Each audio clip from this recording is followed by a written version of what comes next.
وكان the pl-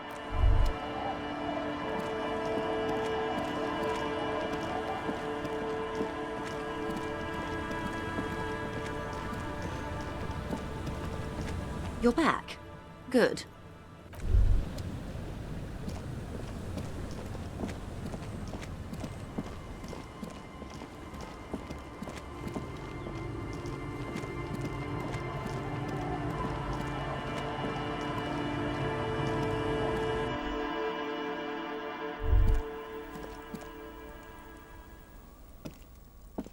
Yes?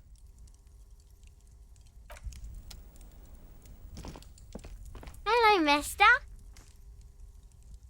Luby. Luby.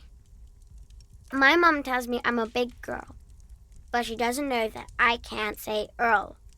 Or sometimes I can, but then Uller. Kids. Yes, I am. Little Lily. You know my mom? That's nice. My mom is great. She's never angry or anything. Bye!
The light vanishes inside the concrete slit. The structure goes deep under the earth.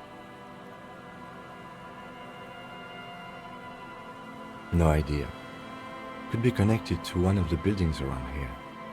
We might find her down somewhere. There's an old storm drain system beneath Martinez that's mostly collapsed. Revachol sewage system has been built and rebuilt 4 or 5 times now. In conclusion, she could be under any building. I hope not. Maybe it's just a storm drain for the sewer. There's no echo and no answer.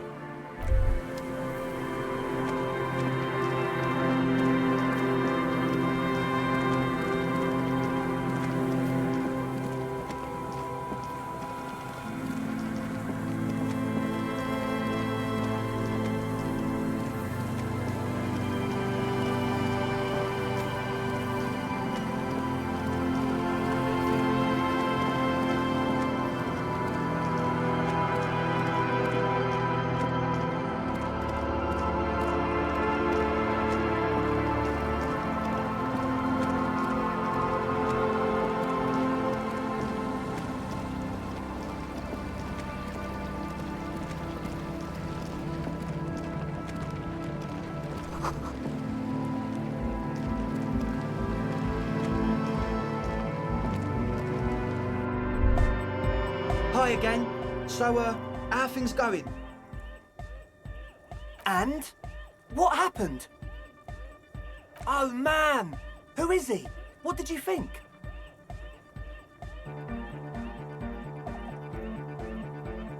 Really? Huh. Interesting. What's he doing in the church?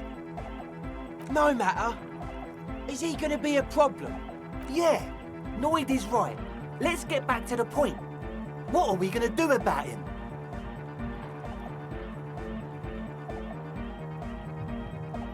I dunno, man.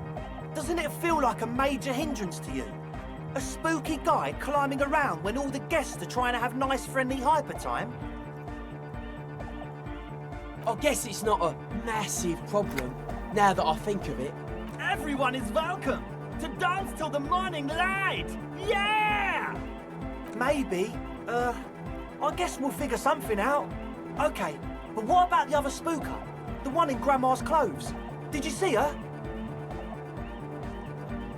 A programmer? That's odd. What was she like? Did you ask her about the nightclub? What a pity! That's my favourite thing in the world! And she doesn't like it at all! A shame. What can we do now? Do you see a way out of this jam? And into a laser-lit future of dance and unity? Unity! Dance! And you can't just evict her?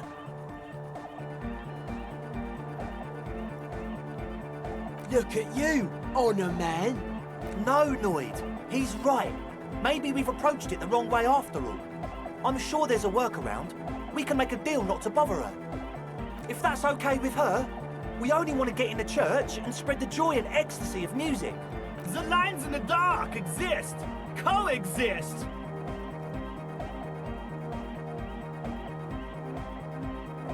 At least Crabman seems like an advanced being. He's hard. He'll understand. Yeah, he can do his climbing thing in the tower. And the programmer, does she like Nordic dance music?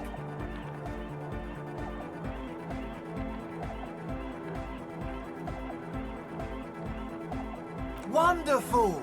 If coexisting fails, you can always muscle her out, right? If it's all okay with you, what do you think?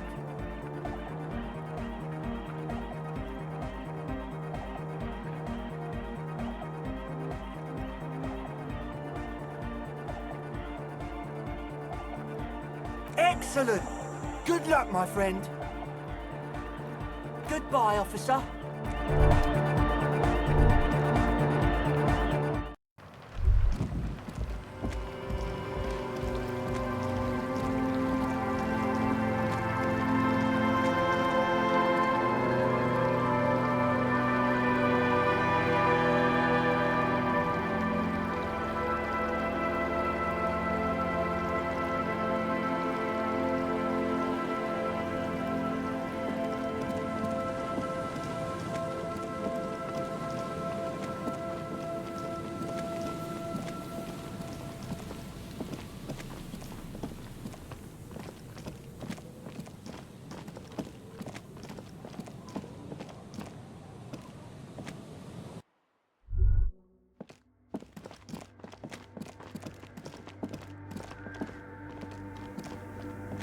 Yes, what is it?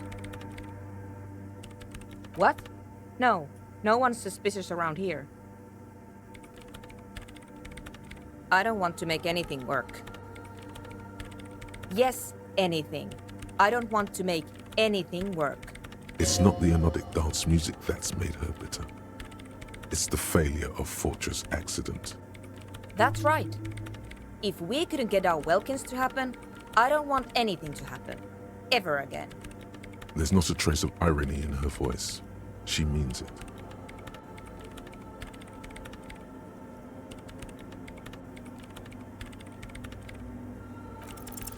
Easy. When her research is done, she can move out. What? No, I don't really need any help with the project. She thinks about it. A glassy look in her eyes. A gust of wind brings more snow in from the broken gallery. It touches her hair. All right. Bring me the game's offside copy from my old workspace, if you really want to help. It's stored on a filament memory, and I'm unable to go and fetch it myself. No, that's the production schedule you stole and accessed without authorization. I don't need it. In his defense, it was simply lying in the desk drawer of an abandoned cubicle. Okay, but still. It's a backup of my former employer's project, the radio game we were working on. It's stored on a filament memory, just like the one inside this radio computer. The backup itself is destroyed now, but I'm hoping to use what's left of it to pinpoint the exact location of the anomaly. You just have to go to my old workspace and get the filament. Yeah, that's the one. You can get in through the bookshop. You just have to do some explaining to the bookstore lady. Good. Then you might know the giant ice bear fridge in the building's cellar. The filament is inside the fridge. Just go and get it. In the giant ice bear fridge. I just told you. It has red glowing eyes. It's impossible to miss. You just need to get the offside copy from the ice bear. Wait. A note from whom? Did it specify where they took the filament memory? Jawiza. Of course. Our project lead, Suliswov Jawiza. God, he was always so hell-bent on keeping the copy somewhere safe. And feature creep, and the Valley of the Heads. Like it would have made a difference. The offside copy was perfectly safe when the data loss happened. That data loss was anomalous. And the heads... I won't even get into the heads. Millions of them. Go find that copy from that ice cream maker, will you? Thanks. Wait, what? Whose dead body? You know, we don't actually have to tell the entire world about the fridge. Whose body is it? And what is it doing in the fridge? It's almost as if she feels some sort of ownership of the fridge. You put it there? You put a dead body inside the ice bear fridge. Okay. Very cool. Thanks for keeping me in the loop.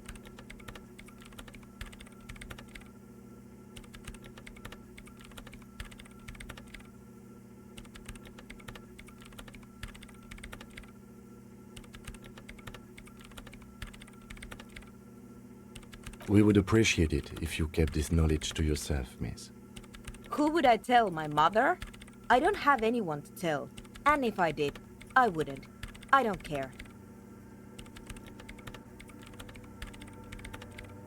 This is getting ridiculous. Can't you just defrost it? Or, I don't know.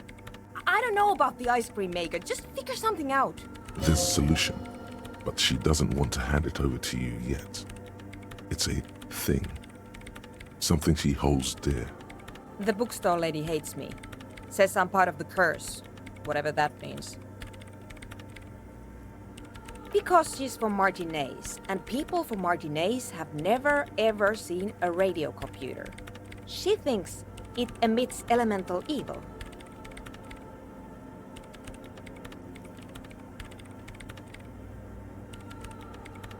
She literally started praying for the higher powers when she first saw my range Civic. I'm not making this up. The lieutenant coughs like he's amused. Once I came in one morning, only to find that my terminal was full of those strange trinkets and amulets. Wards. It looked like some Semenine magic. Thanks. And here's my Kvalsund multitool. You might need it to hack loose some ice. It opens everything. If you get me the offside copy, then you can keep the Kvalsund. It hurts a bit for her to say this. She's not too happy to be parting with the Kvalsund. This glorious multitool makes a regular pry bar completely obsolete.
Pastor just walked in from work at.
You keep coming back. That's good, officer. Keep browsing those.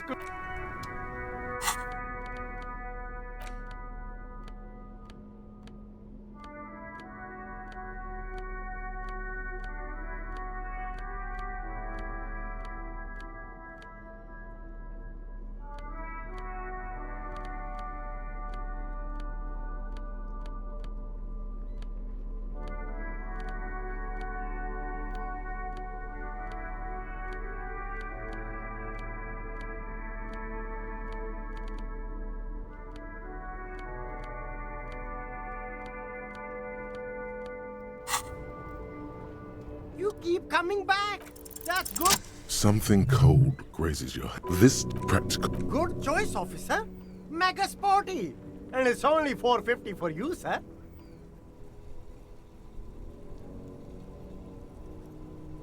Gotta prepare for you won't regret it.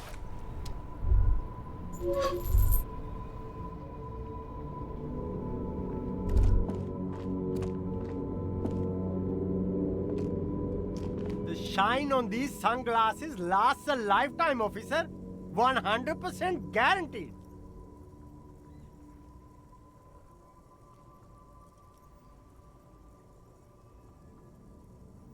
$40 and a good starter pair, officer.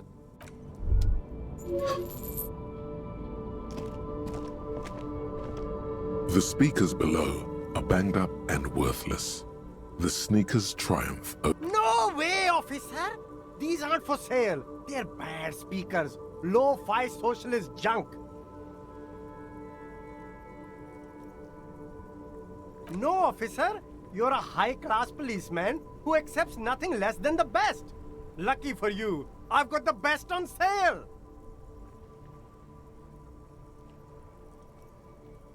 Well, if you want them, but see, they are the pedestal for my sneakers. If I let go of the speakers, where will the sneakers go? I can't leave premium lifestyle sneakers on the ground. If, on the other hand, you wanted to buy the sneakers too, I could maybe throw in the speakers for little extra. 50 cents?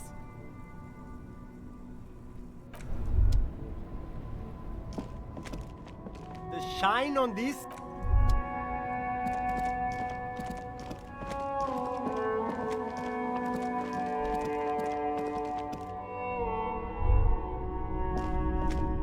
Hello, hello.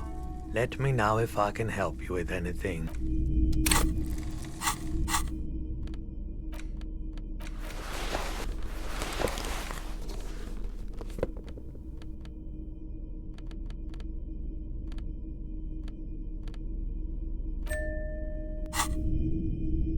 Hello, hello. Let me know if I can help you with anything. Sure, let me have a look. All right, let's see it. Oh, no, no, no, no. I don't need bloodthirsty mercenaries knocking on my door looking for their missing toys. Besides, this gear costs a fortune. There's no one in Martinez with that kind of money. It feels like he would have accepted the risk if he hoped to profit from it. It's not greed, though. Deep down, he's a gambler, provided the stakes are sufficiently interesting. I'm not purchasing any more clothes. Another time, perhaps.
That's one brutal motor carriage.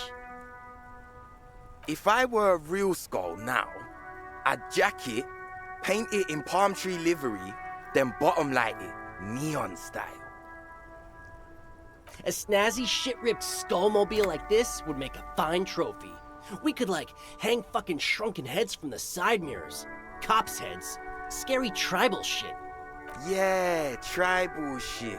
A cop carriage like this would have proper skull value. While I appreciate the interest you take in my brutal motor carriage, I have to stop you right there. The RCM takes threats directed at its property seriously. It's just theoretical work, Copper. No basis in reality. Man, if we were certified skulls right now... I can tell you who we're not, cop. We're not snitches or skulls. Which is not to say that the skulls are bitches and... On the contrary. The part of this presentation you want to take home with you, cop man, is we're not part of the skulls. Yet. Oh yeah, Cindy's a right proper skull. Yeah, a true artist of the future. Just like Arno van Eyck. By the way, if you see Cindy, give her our regards. Odd. There isn't a hint of hate in them. It's like they're piss and fuck the world out of some kind of moral obligation.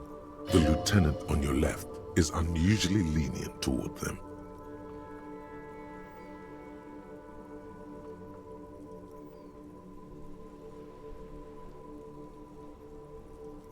Oh man, yeah. We're not fucking kids, man. Be wary of the abyss. It's a threat.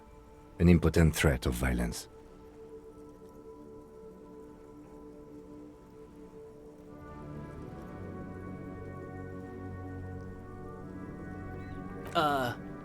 That's right.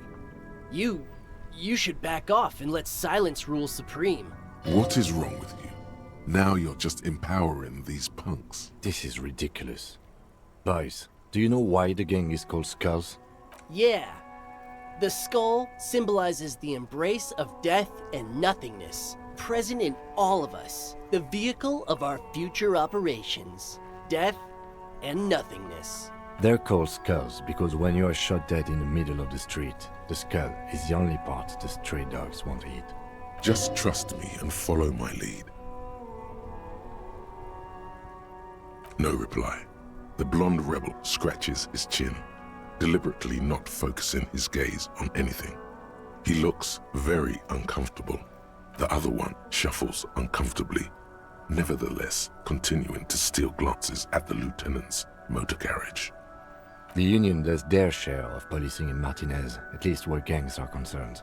That's why there isn't much organized crime around here. Apart from the unions themselves, of course. Don't you worry about that. We're gonna make up for the deficit. Yeah, we are.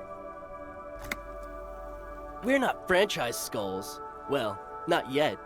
Once we get our name out there, we'll have a chance to join them. Because we can be just as psycho and vicious. You'll see. But in a non-threatening and definitely legal way. We'll fuck the system from the inside later. Just be cool now. The damage will be tenfold. Right on, fuck. So what's happening now? Mm-hmm. You don't know? What kind of cop are you? The Skulls are the most vicious gang of the Besmertne. The nastiest bunch of psychos ever. Jacking carriages and getting into high-speed chases. Possessing an infinite amount of fuck-all swagger, infamous for their non-verbal modus operandi.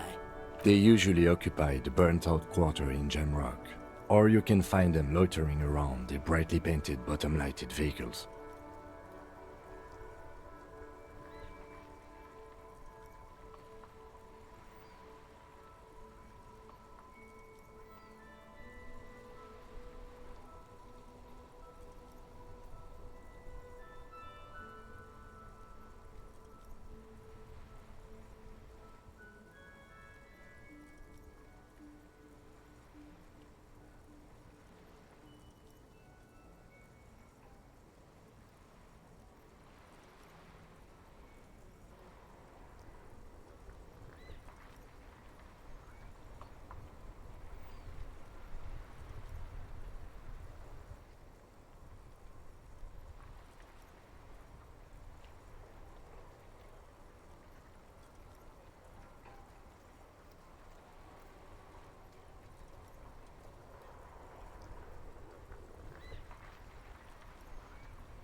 I can't wait to become a skull. Bottom lights are wretched aggressive.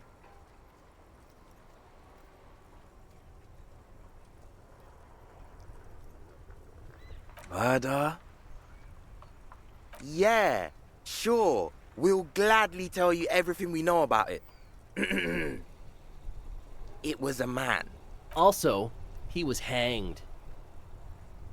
He was hanged from a tree. Yeah, I mean, duh. These punks don't know anything. Let's just move along. Hey, stop right there. How does one know anything? Sure. Understandable. Fuck and I appreciate your effort, though. What about them?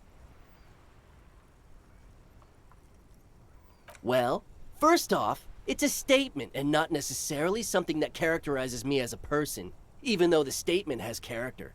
And I do like piss. The word piss epitomizes the struggle taking place in the world. Things being defined as they seem, not as they are. And, I guess, it's also about communal spirit, the future, and truly appreciating our differences. Also, you've got to admit, it catches the eye. And since the Grand Piper is slowly but steadily moving towards basing the economy on it, attention, it is imperative that the medium itself convey the message. What I mean by this is, we are all piss and that the world is inherently meaningless. Like I said before, many men keep searching for the one, for so-called true love. which is actually just obsession masquerading as kinship. The thrill of the chase, the hollowness that fills your chest cavity after catching it. To catch a fish, you'll need to hurl the lure many times, and even then it isn't certain that you'll get anything. If you blow up the lake, though, you get more fish in a shorter time. And, for time is of the essence and fleeting ever so quickly, one must think of a way to fuck the whole world and not get caught up in fucking someone. Because when one fucks everything, he fucks nothing. And that, to me, feels glorious. Sticking your dick into the void. Is it a coincidence that here we have 2 badass jackets and 2 badass cops? Yes? Leather jackets adorned with immature writing? The ideology they convey helps the boys justify poor choices in life and fashion. I'm not a fan.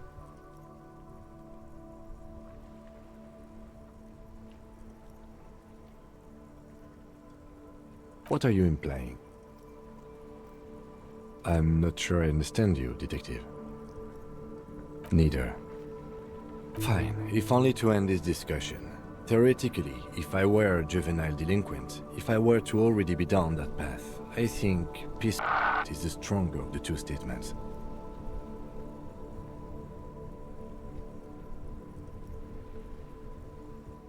Seems about right, especially considering your heroic exit attempts. So are we done here? Or you don't need us around for your secret whisper party, do you?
That ride is... Hey, piss.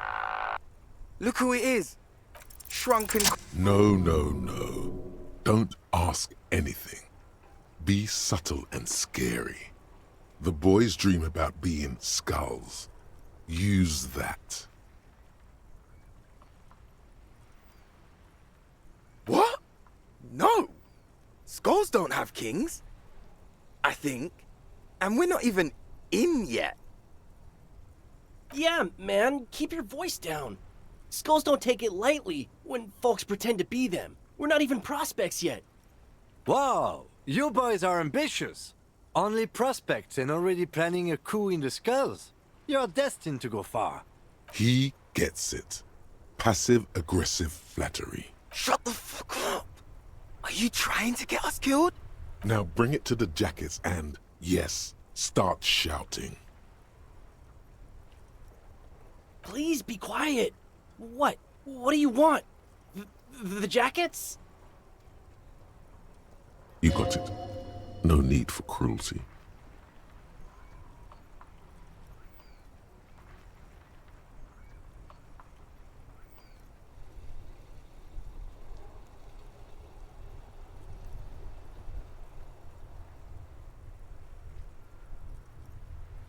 Oh, man.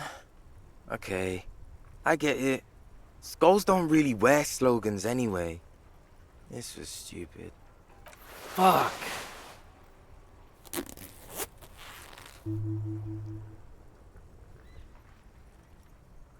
The lieutenant watches the boys take their jackets off with mild amusement.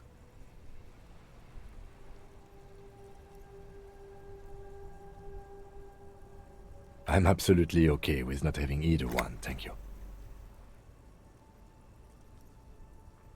This case doesn't require us to go undercover or raise hell. In fact, I don't think the jackets will be useful at all.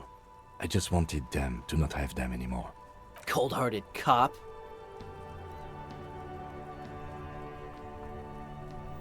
The need will not arise.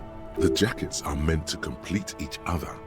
If a man was standing alone on a street corner with his written on his back, it'd just be an individual that has taken a liking to urine. And fuck the world, all on its own, is, frankly, generic. I don't know, Eric. It's cold out. Yeah, let's get out of here. The cops fucked us.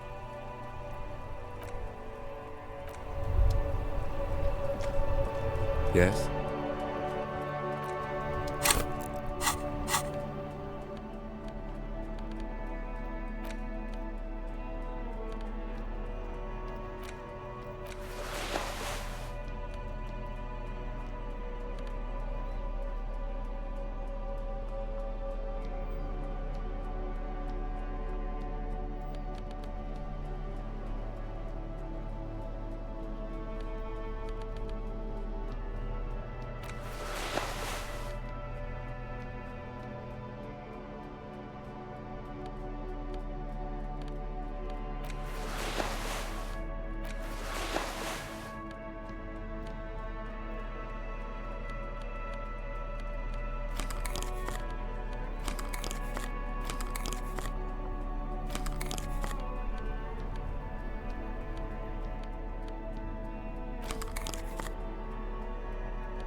These are some wonderfully regular pants. Not too tight, not too loose, moderate in every sense. You'll blend right in at some pleasant dinner party.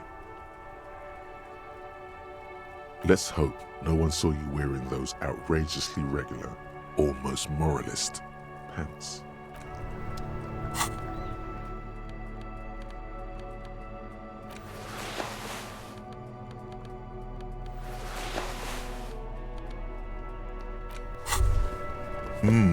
The luxury. Let's hope.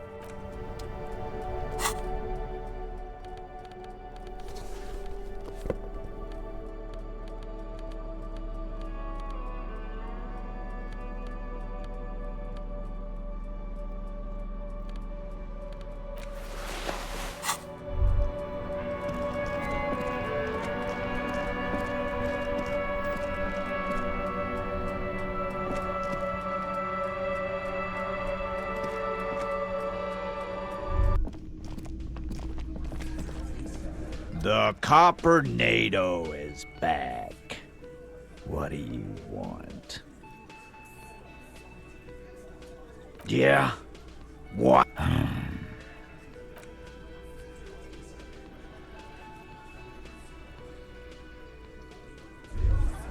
Wait. No. Something about this bunch doesn't smell right. They are. But they don't seem too keen to talk with you, do they? No, they don't. Glenn seems to be contemplating grievous bodily harm while he massages his raw knuckles. In the far back, Eugene is doing his best to ignore you. And from his perch at the end of the table, Titus Hardy himself stares at you with a cold contempt that makes you want to leave the cafeteria straight away. Besides, you're pretty sure they consider themselves social democrats.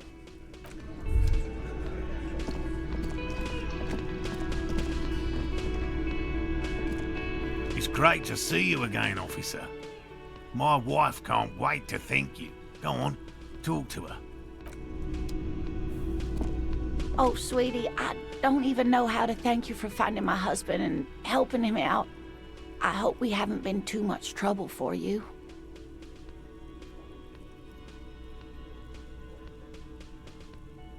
Here, I want to give you a small token of my gratitude. It's a tie, Mexican origin. The pin is an antique, quite special. The little silvery knob holding the tie together feels warm in your hand. It's in the shape of an avian skull with 8 eyes. Haha, nothing like the gratitude of a good woman. Now then, what can I do for you? He tries to play it cool, remain professorial, but inside, this man is itching for some news on those traps. Good. Okay. And? Completely empty? Surprise, tempered with fear and trepidation. He doesn't know what to think yet. Maybe you're joking? No locusts? No phasmid either? That's not ideal, but... It just means the Insulindian phasmid is even more clever than we thought. Of course, more clever. You're dealing with a subject near and dear to their hearts. It might behove you to tread lightly. Yes, the Phantasmadeia picked off the locusts and escaped. This is good news, though we'll have to reconsider the design of the traps, make them more secure. Another trip to the reeds.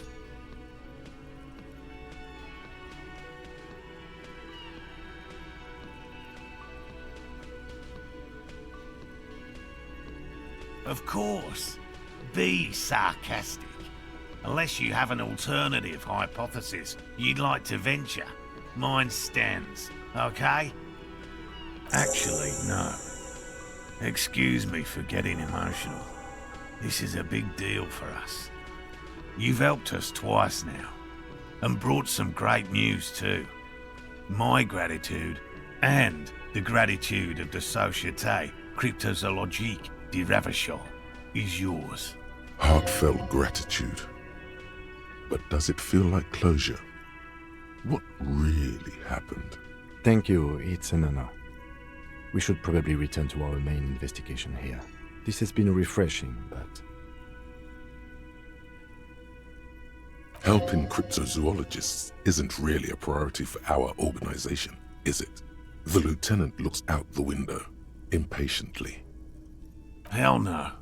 I had no idea. And I'm still cross with him, to be honest. It's not like him. He's got his quirks, but dishonesty, disloyalty are not one of them. Thanks.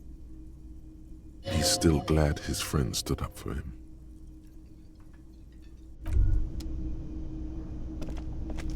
Always a pleasure to see an officer of the law. I mean, officers.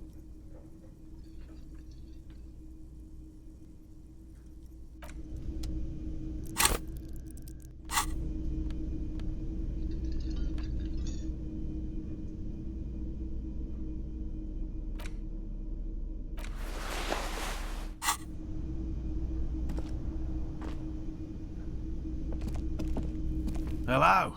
Lena and I were just...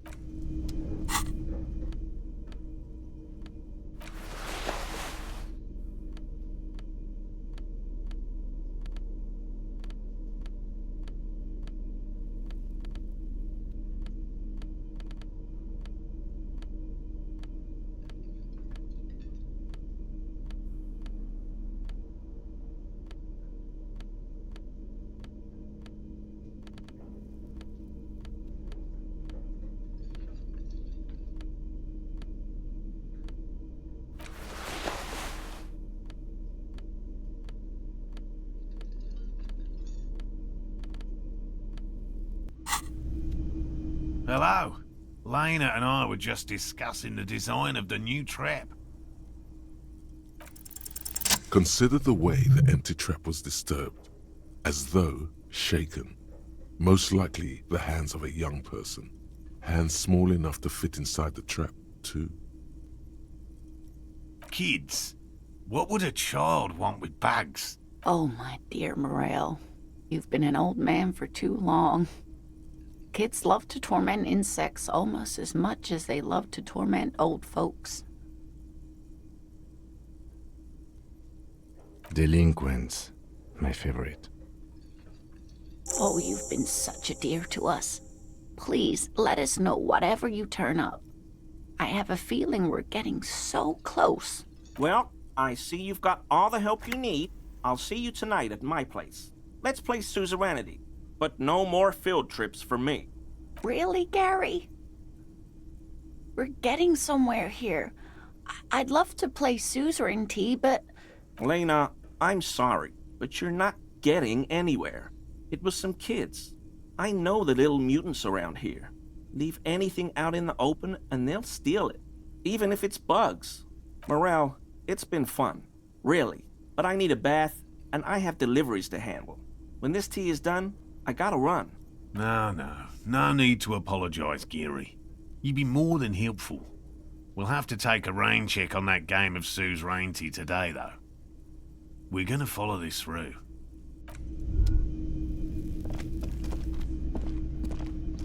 Hi again, Gendarme. Bye-bye, Gendarme.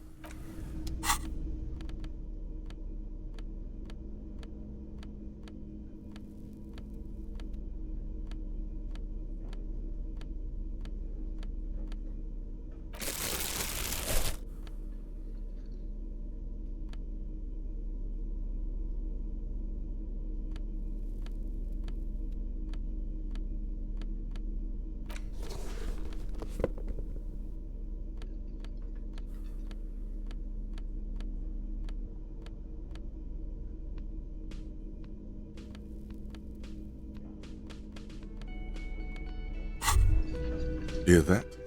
Magnesium. That's what you're lacking. The lack of magnesium has you slouched. The magnesium levels in your blood are dangerously low. It's about the low magnesium levels and not the high alcohol levels.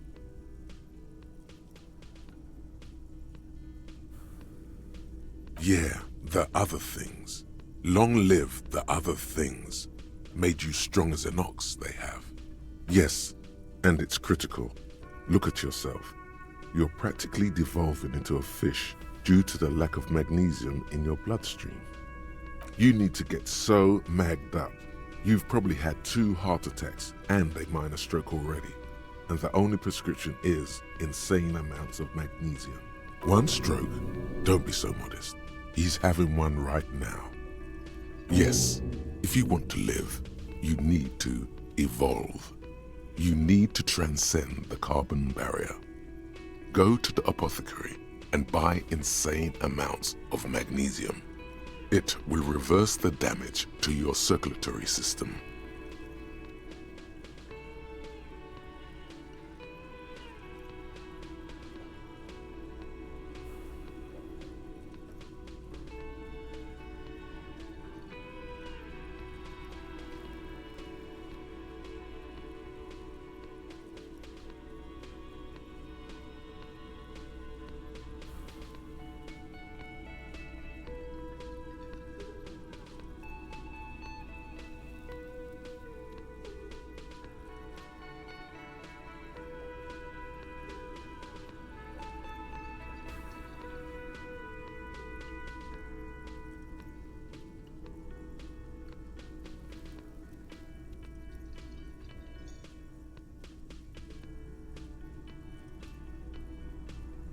Just remember, it's not the alcohol.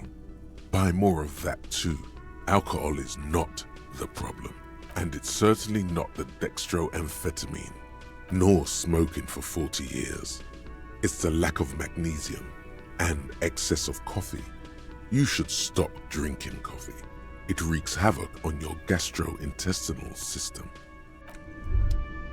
Hi again, Gendarme. Could he be a member of the homosexual underground? Yes, this man is definitely one of the homos. I've seen them homos with my own eyes. This sexual thing seems interesting. Ask around, become involved. The homosexual underground? Why, yes, I am, officer. Why? Do you want to investigate? Oh, it's a pleasure group. A Sub Rosa pleasure group congregating in cellars under the cover of night. Saturday night. Sometimes even Friday night. Or Thursday night. Sometimes the congregating doesn't even end. It carries on into our daily life. Oh, we're ambitious. We want to destroy the last vestiges of meaning, the last things people in Revachol have to hold on to, the true symbols of security. The meaning of man and woman, mother and father, their marriage. Everything will be constantly shifting and moving under our rule. The future will belong to a circus of identities just spinning around, surreal and unreal. You won't even know who you are anymore. But do you also like the razzle-dazzle of gold? Do you like parties and discos and having fun under the vibrant lights of Saturday night? Because instead of the traditional family unit, we're going to have all this razzmatazz. And mysteries, of course, too. Mysteries of sexual nature, very esoteric. And you can't just get into it. You have to be born into it. One is either already in the homosexual movement or forever excluded from it.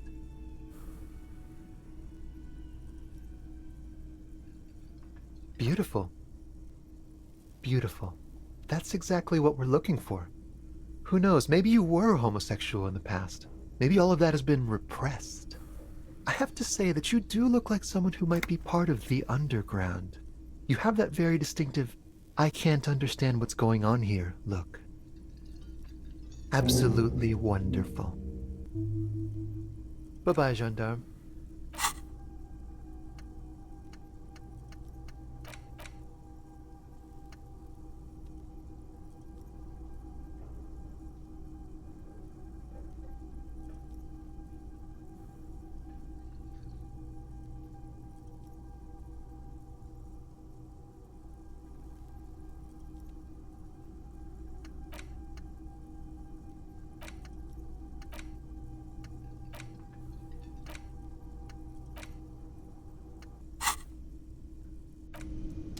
Hi again, gendarme. Bye-bye, gendarme.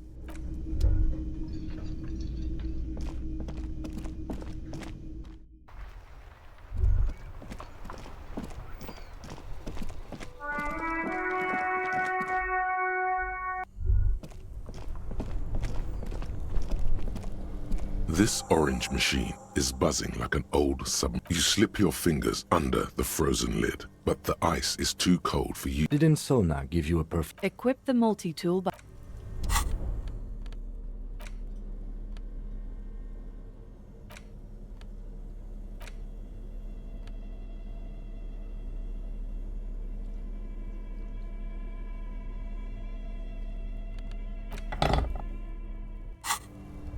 This orange machine is buzzing like an old submarine.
This orange machine is buzzing like an old submarine.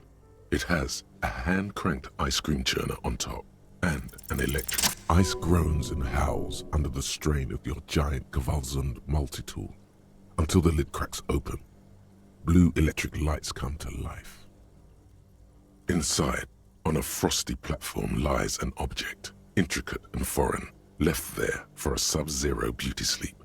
A filament memory with the words, "Off-site copy," written on its side. Disappointment washes over you as you stare into the almost empty ice cream maker. A scoop of ice cream would have been nice, yes. You gently lift the cube from its frosty bedding, careful not to damage it. We should take it back to Miss Lukanen Kilde as soon as possible. I'm not sure how well unused filaments tolerate room temperatures. Yes, but aren't you curious to know what's on the precious filament? There's a radio computer upstairs.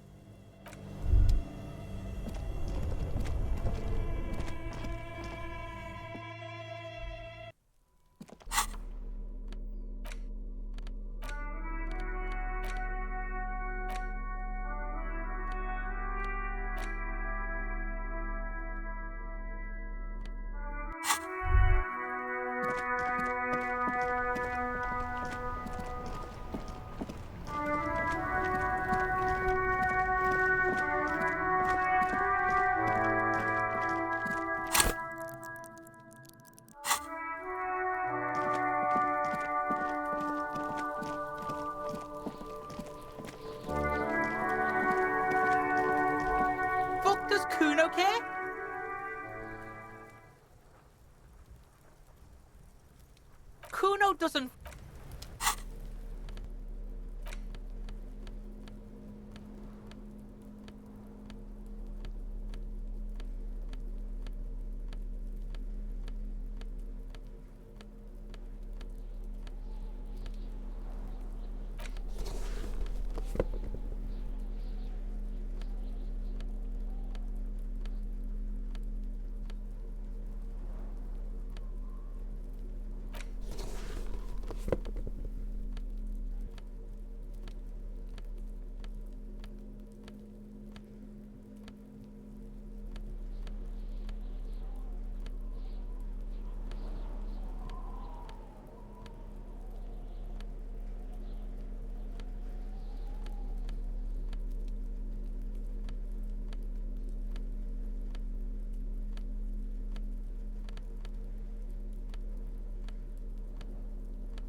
Fuck does Kuno care? It's not Kuno. It's Kuno S.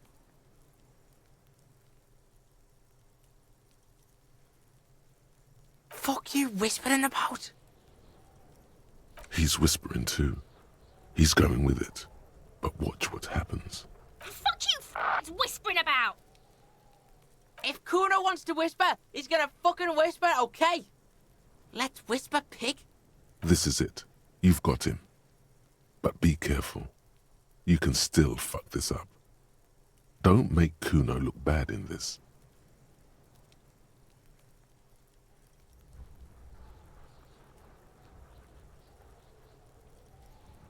She's not fucked up.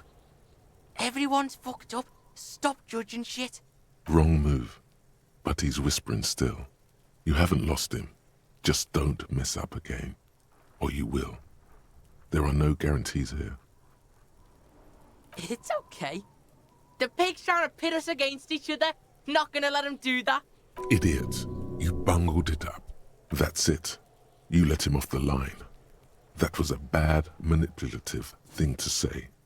You should understand. I got you this far. I couldn't get you all the way. Try to fuck my Kuno! Try to fuck my Kuno away! Me and Kuno are tight. We ride for life. A chill comes over you, the wind from the boulevard south, lashing you for trying to separate them, for trying to take the street out of Kuno. What's going on? Is an ungovernable youth on your crime scene, throwing around incendiary language, trying to push your button. Fuck! Kuno! Ease off, see? Kuno always takes the bullet over the hammer. No, Kuno doesn't give a fuck about books. Oh my god, I told you that shit is lame! Shut up, see? Now they're gonna take you to lame prison! She sounds like she's about to cry, out of disappointment at Kuno's newfound lameness.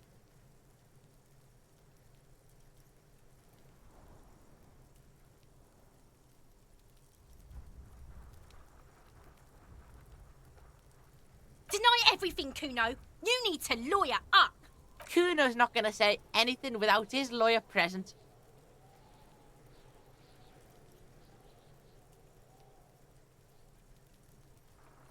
Kuno doesn't...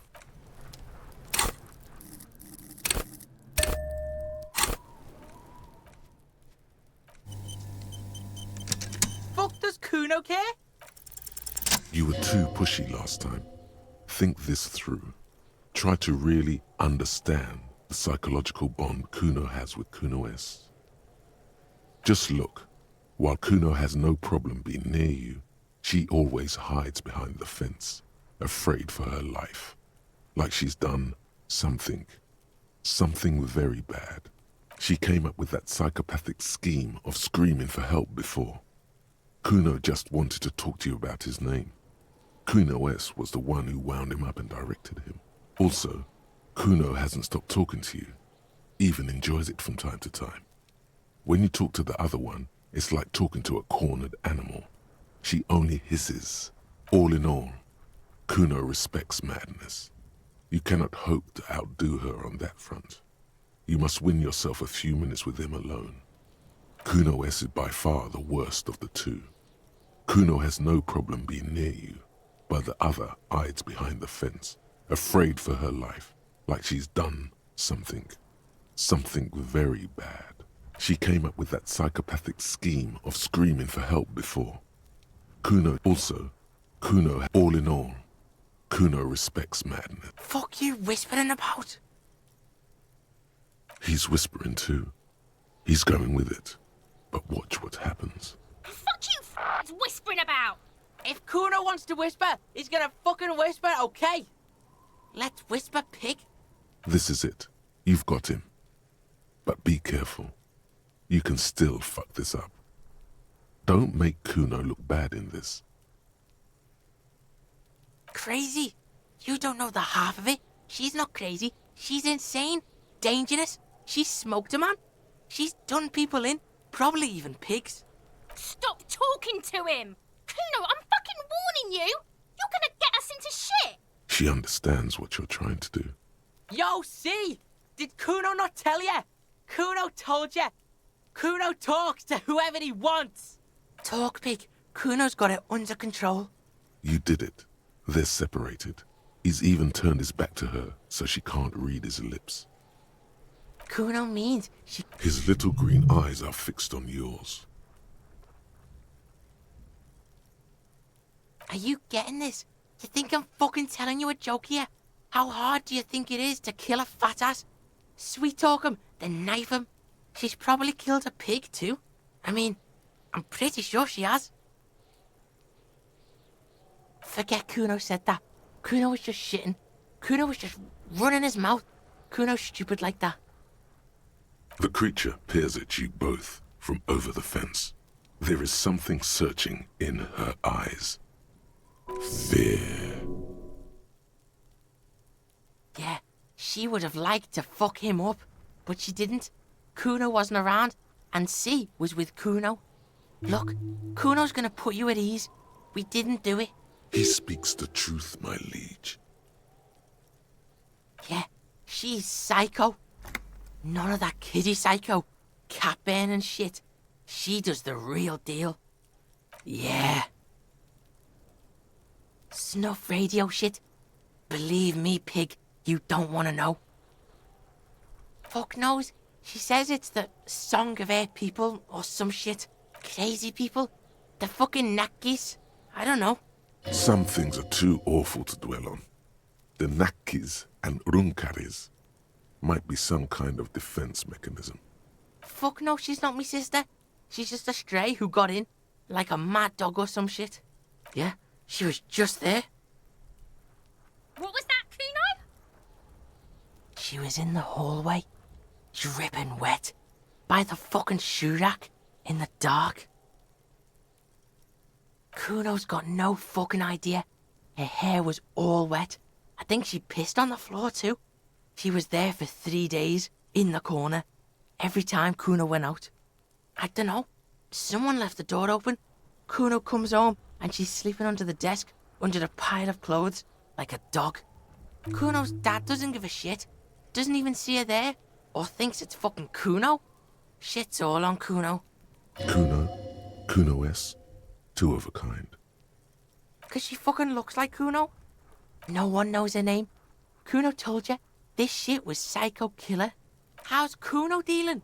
Kuno's dealing just fine. He doesn't need you fucking with any of it. C doesn't either. Kuno's got this shit under control. Listen. C is Kuno's go-to. Kuno's protecting her. You fuck with C, you fuck with Kuno. You threaten her, you threaten to take her away. This is what it all comes down to. He needs you to take him seriously now. I'm going to kill you. I'll run when you put the cuffs on her, sneak up on you later, and fuck you up. You understand? He may not be able to do it, but he will try. Right now, he believes he will.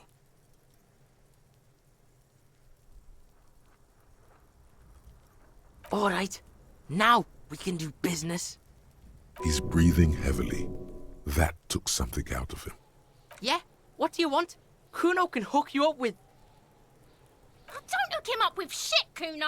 See? Relax. He respects the Kuno. Kuno made him respect the Kuno.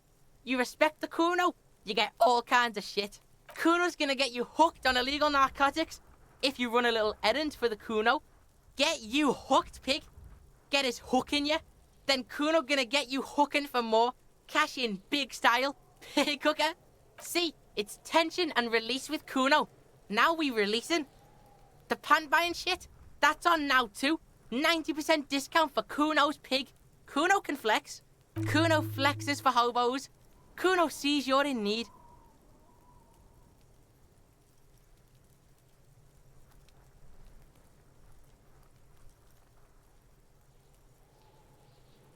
Here, pig. We're full now. Performance buddies. Kuno can already see you soaring through the air like a fucking eagle. Pig's in Kuno's debt now. Money debt. Kuno gets it from his dad. Kuno and his dad are major suppliers. That's where Kuno gets his lightning on. Problem is, Kuno and his dad had a little falling out. Now junkies clawing at Kuno's door. Streets going mad. Kuno's got to throw his dirty popo man at it. Dirty popo man is you. In there is Kuno's violent dad on steroids. Kuno's dad does steroids and speed. If you can take him, you can have half of the speed. Kuno's dad is a fucking monster. He's the most violent man in Revachol. He doesn't give a shit about a single thing. He drinks too. Looks like we're looking at a close-quarters fight in some rundown drug den. Bones falling, hookers screaming. You should use the environment against him.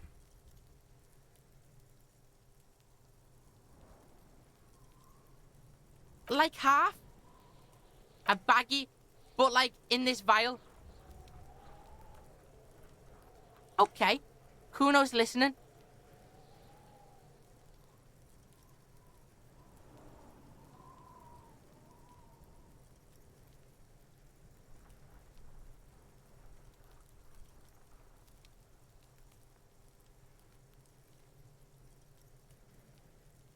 Sure, whatever. If you survive, make sure to bring that shit back to Kuno. Kuno's almost out. You wouldn't like the Kuno when he's out. Just get in the apartment building. Kuno knows you already fucked your way in. Kuno knows everything. Go to room 12, first floor, and kick down the door. Police violence style. Kuno style. and then it's action time. You're locked in the room with violent fuckheads. That's it. Next time Kuno sees you, you better have his shit. What the hell are you signing us up for here?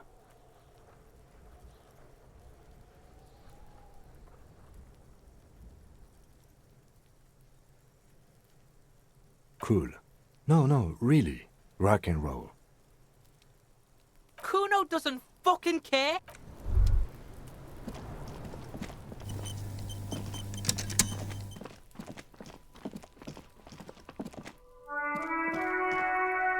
You see a set of tire tracks in the brown slab.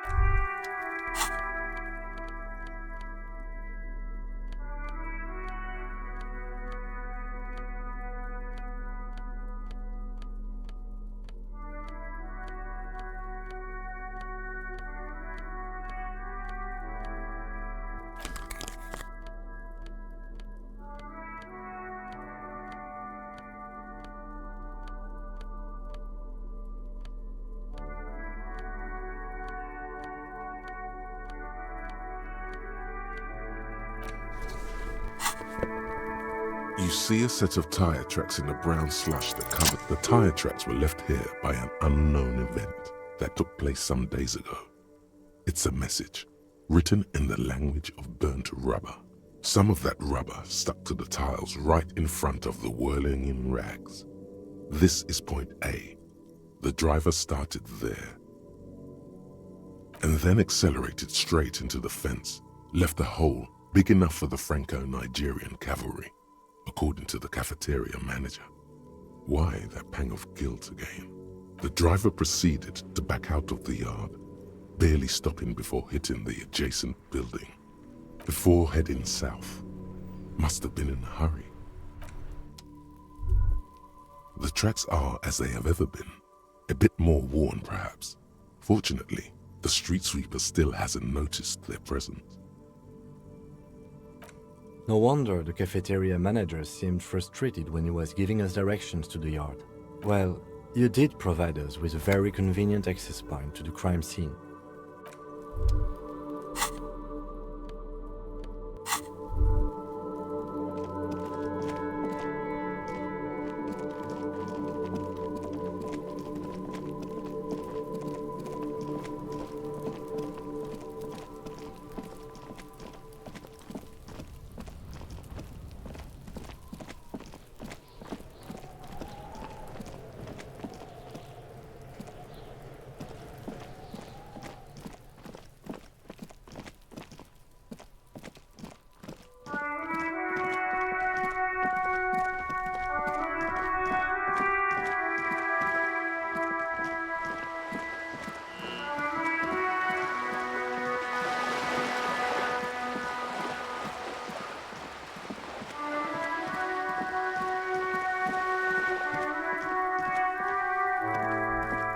Just an ordinary wall, nothing to see here.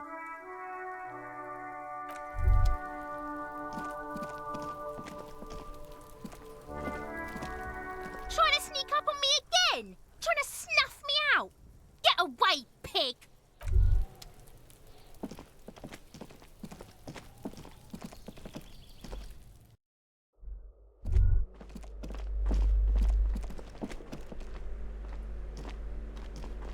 A shabby door hangs oddly on its hinges, secured to the doorframe with a safety chain.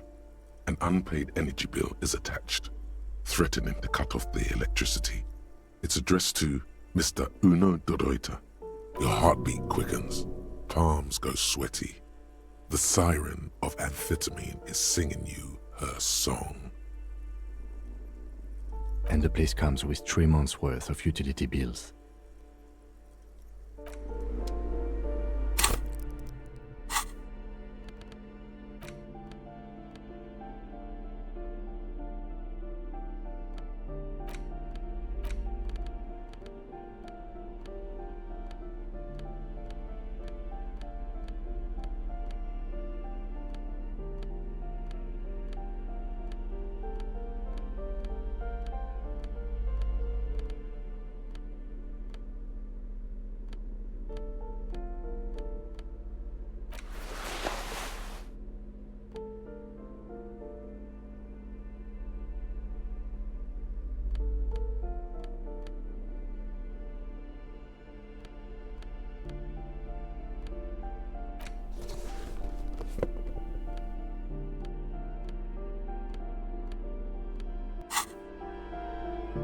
shabby door hangs oddly on its hinges. No response. The apartment numbers have fallen off the door, leaving the panel with a sticky 1 shaped shadow and a marker drawn 2.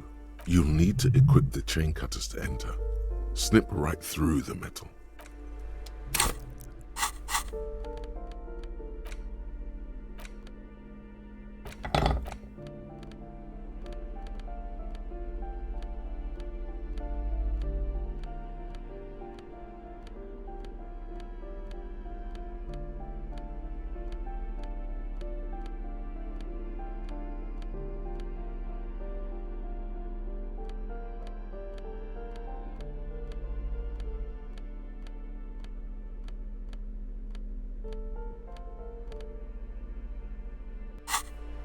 A shabby door hangs oddly on its hinges. Secure to snip. The cutter goes through them like dead leaves. The links fall to the ground on the other side of the door. Don't let the quiet fool you. The beast is in there somewhere, ready to rip you to shreds with a broken bottle. I know there's no stopping you, but let's at least make this quick. Master Investigator, you just can't keep yourself away from locked and hidden places, can you? Attaboy, the world's secrets were made for you. They wait patiently for you to uncover them.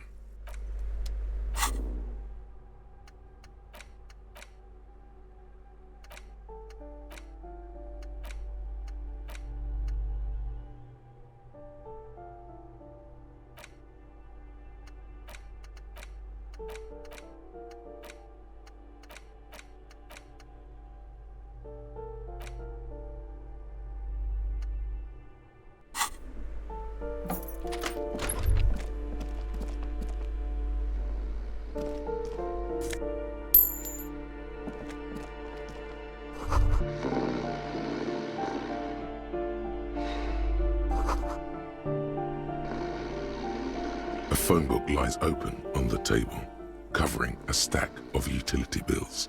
Right next to it, in plain sight, sits a small bottle of amphetamine, conveniently equipped with a straw. Good. Confiscate it. The minuscule amount of amphetamine doesn't interest the lieutenant in the slightest. He listens instead to something in the other room.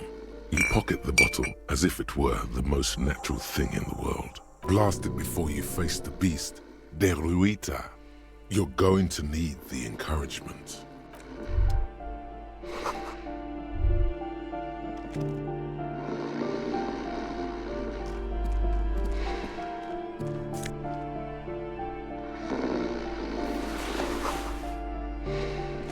A bundle of clothes heaped on the bed, a stained parka, some towels and a duvet, some socks even. In the dark, it looks like a nest.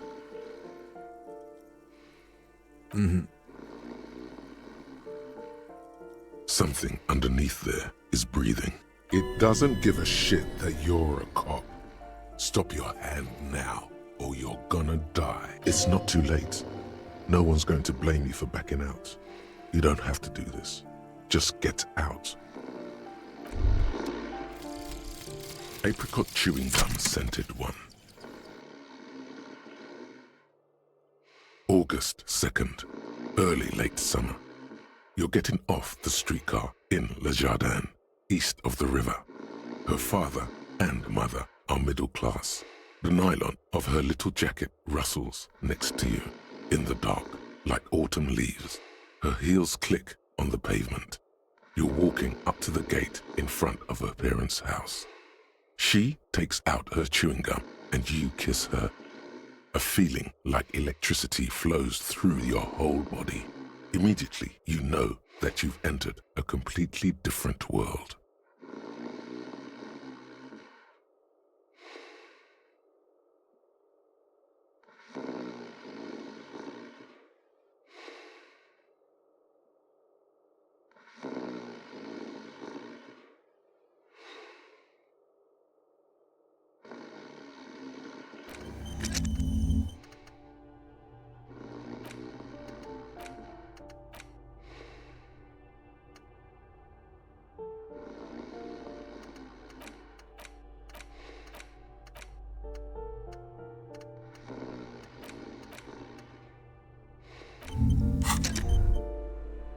bundle of clothes heaped on the bed, a stained parka, some towels and a duvet, some socks even. In the dark, it looks like a nest.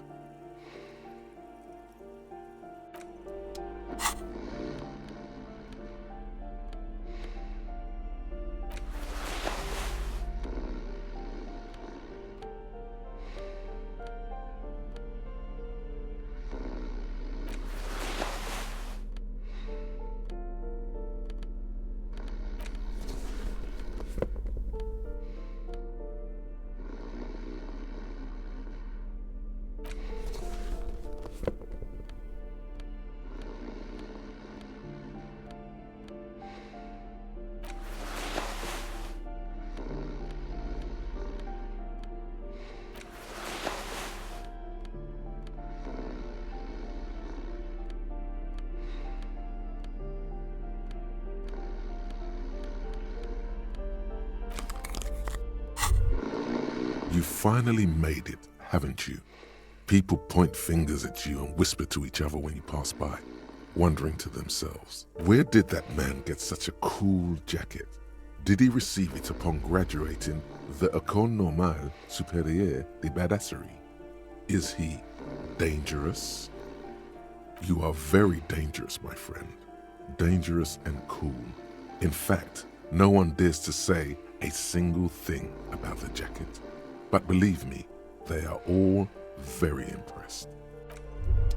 A bundle of clothes, in the dark, something underneath. It doesn't give a shit that it's not too late. Your hand touches a greasy duvet, covered in cigarette burns and ketchup stains. You hear a growl. There is something alive underneath it. It's deep, in suffering somehow. You see a 60-year-old, fat, red-headed man passed out from large amounts of alcohol, and God knows what else. The smell of shit rises from his mouth. You don't have to take him down. He's already down. I'm afraid it is. Look, it moves. And look, the other foot is camouflaged by a striped sock bearing the name Maxtor on the sole. 3 toes are poking out of a hole. A groan rises from the man's throat, dry like a death rattle. He's trying to say something in his sleep. The bear is trying to wake up. The man groans once again, but his tongue keeps failing him. It's impossible to make out the syllables. A hand emerges from the blankets, trying to gesticulate something. And then it dawns upon you, clear and surreal. Pigs, he says. He's trying to call you pigs.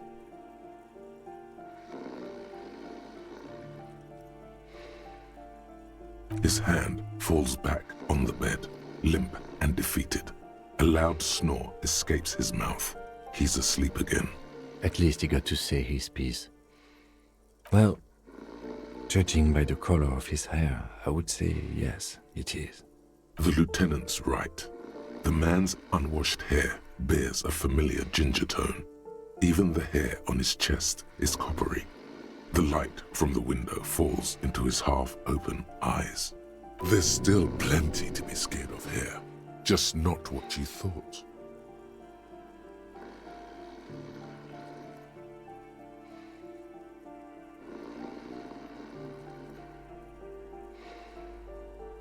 I think he's still quite bad. I mean, what he has come to. This man won't be feeding his family anytime soon. Not that he was, but at least he won't be beating his son. A pair of half-open bug eyes is staring back at you from the dark, empty, and frozen. It's clear that the person behind them is not awake.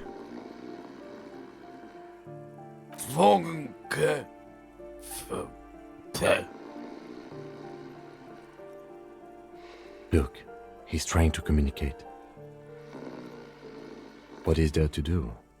We could turn him on his side so he doesn't choke on his own vomit, but he's already on his side. We could take him to Remedy or Saint-Baptiste, But he doesn't have money for medical services. The almshouse would turn him down. They don't do charity for people who are trying to kill themselves. Besides, he'll be dead in a few. The pile of blankets grunts miserably. Silence. Only heat emanates from the sleeping body. The aging alcoholic is still... What is there to do? We could take him to... They don't do... The pile of blankets grunts miserably. What is there to do? We could take him... They don't do... The pile of blankets... Well... The lieutenant... There's still plenty to be scared of here. Just... No, this man won't be feeding his family anytime soon. A pair of half-open bug eyes is staring back at you from the dark, empty, and frozen. It's... Can't you tell? It happens to exceptionally committed substance abusers. They fall asleep with their eyelids still open. Not a pretty sight. Look, he's trying to communicate. I'm afraid it is. And look, a groan. The bear is trying to wake up. Well... The lieutenant... There's still... Are you saying a man who looks like Kuno broke into his father's apartment and passed out in his father's bed? This man won't be feeding his family anytime soon. A pair of half-open... Look, he's... The aging alcoholic...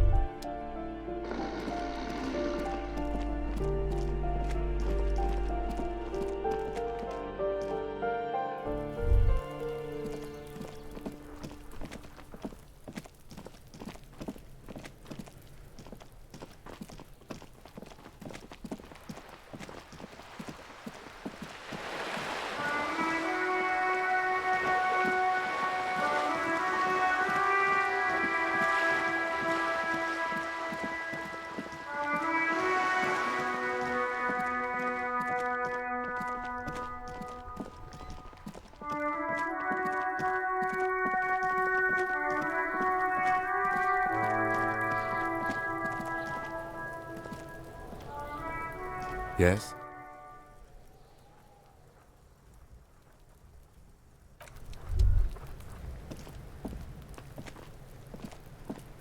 Fuck does Kuno care? Alright, so you got Kuno's kilo.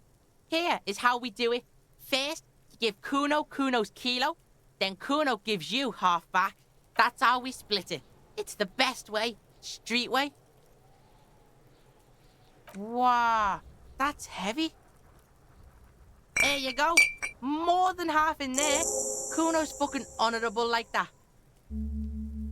There is no movement on the lieutenant's face as he stares intently at the trash container. Now tell me, how the fuck are you still alive, pig? The fuck do you know about Kuno's life? Kuno's got plans. Get the fuck out of here. Yeah, we got plans. 6 meters underground, below piping from before the war, the collapsed remains of the Martinez storm drain system. There are 2 stolen flashlights with piles of batteries next to them, beside 2 bedrolls, in the dark and opening into the lower tunnels. Yeah? How are you still standing, pig? You sneak past him. What? Fuck right. Kuno's dad was sleeping like a bum. Kuno told you. Kuno's dad doesn't give a shit about anything. Fucking breaking and entering shit. That's nothing to Kuno's dad. You got lucky, pig. Kuno knew this. Kuno's fucking violent fiend dad's been drinking hard lately. Kuno knew you have a way in. Narrow window. Kuno window.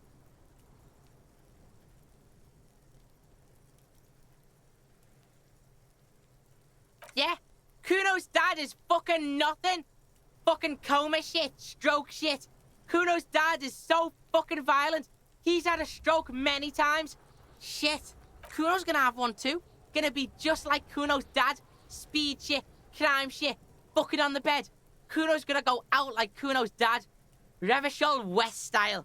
Stop saying all this sad shit, Kuno. There's a touch of grief in there. Fuck are you talking, sad? Kuno's got hard shit, death shit, nothing shit. Get your fucking nun ass out of here before Kuno fucks it dead. You think 'cause you brought Kuno 1 gram of speed, you're friends now? turn into... Kuno ain't turning into shit. Kuno is that shit. If he doesn't stop soon, he's going to collapse from exhaustion. He's red all over. Kuno won! Oh, you won, Kuno! He did not win. There is a crack in there now, and it's spreading across the face of his certainty. Yeah, so fucking what? Fuck are you talking to Kuno about that kiddie shit? He's trying to fuck you again. Fuck out of here. Kuno knows it's fucking lame. That's why Kuno changed it. Kuno can change his name into anything. Gonna change my name into... Don't change your name into that, Kuno. Fuck right there were. Fucking 3 years or some shit.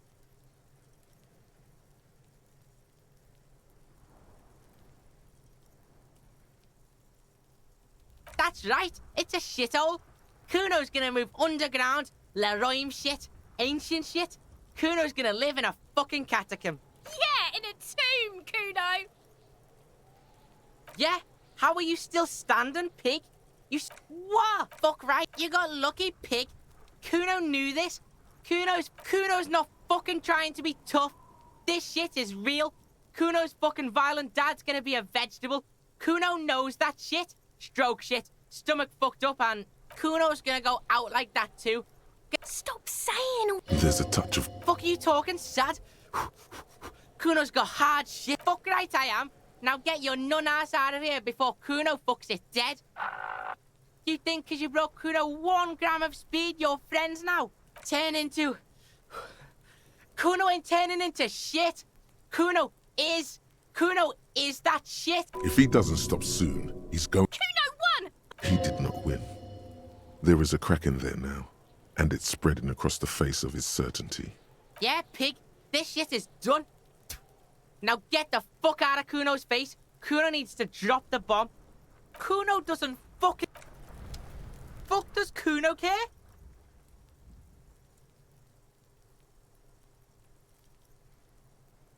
The fuck do you want with it? Good call, pig. Kuno doesn't...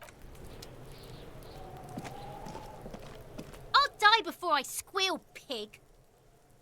Murder? The trash container. The smell of rotten food rises to greet you.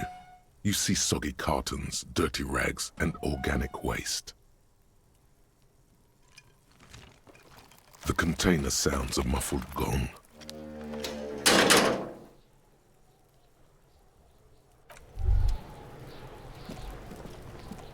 Fuck does Kuno care?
The fuck do you... Oh, that? Kuno decapit... What? What is this shit? Fucking on yourself. This is weird level shit. Kuno doesn't go there. Fuck your shit back to normal. What is this? Good call, Pigmeister. Kuno doesn't fucking care.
Hello, officer.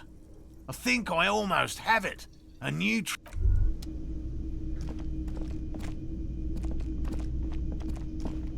Ah, smallest church in Saint-Saëns, right?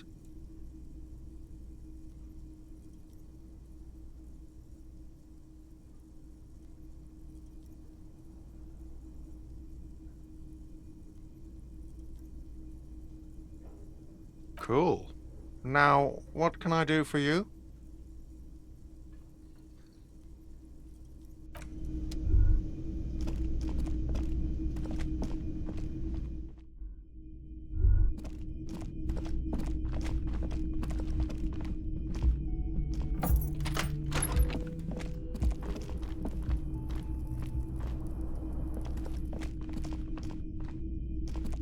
A mirror hangs on the bathroom wall.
Hello, officer.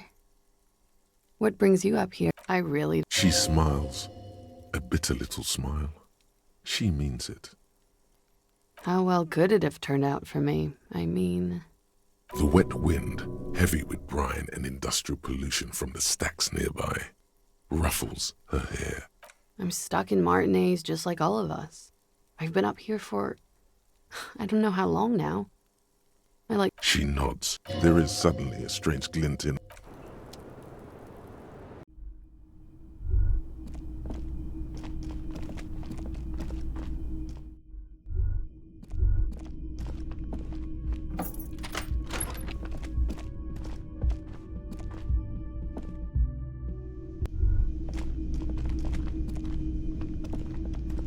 The woman in an RCM patrol officer's uniform winces as she notices you. I would really prefer not to talk to you right now.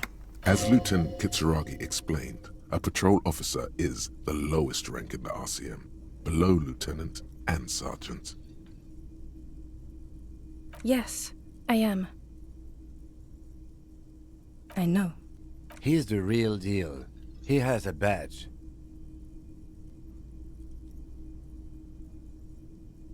I'm definitely not the cavalry. I don't know. I mean, why would I want to talk to you?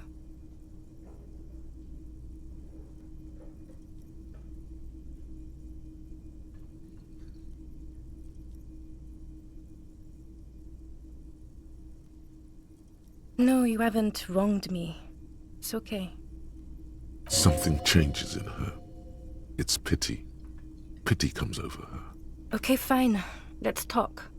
What did you want? What precinct? Am I from? God, he doesn't know. Fucking deranged lunatic.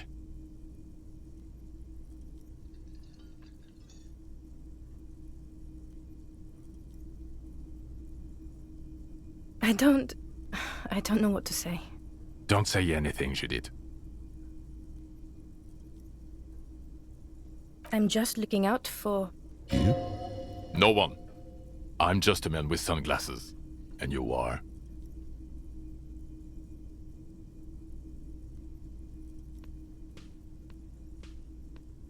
I just want to do my job, that's all. Something about the man with sunglasses and you, the energy between you two is making her uncomfortable.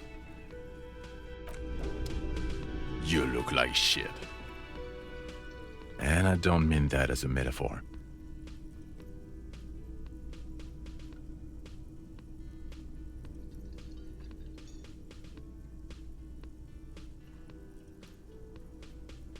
Oh, don't be so modest. We're looking at several months worth of damage here. Kind of a miracle you're still up and at it, to be honest. Oh, come on, Jean. It looks like it's been a rough week on him. It's not just this week. What do you want? Okay, so this guy is cool. He stands there like a statue, an angry statue, and he does not like you. Don't even try to win him over. He won't. I'm not getting involved in this. It's not my style, he thinks, glancing at the man in sunglasses and the woman beside him. Oh boy, they're mad at him. No wonder. He just doesn't recognize them. About what? You don't look like a cop. You know what you look like? Exactly. No. 'Cause it's not my job. Why don't you go and fucking do yours and solve this damn hanging? Actually, I don't want to hear you say things. Come on, Jean. Okay, say things. I want to hear you say things. Hear that? He wants you to say things. Say one. Suddenly, out of nowhere, case-related things start popping up in your head.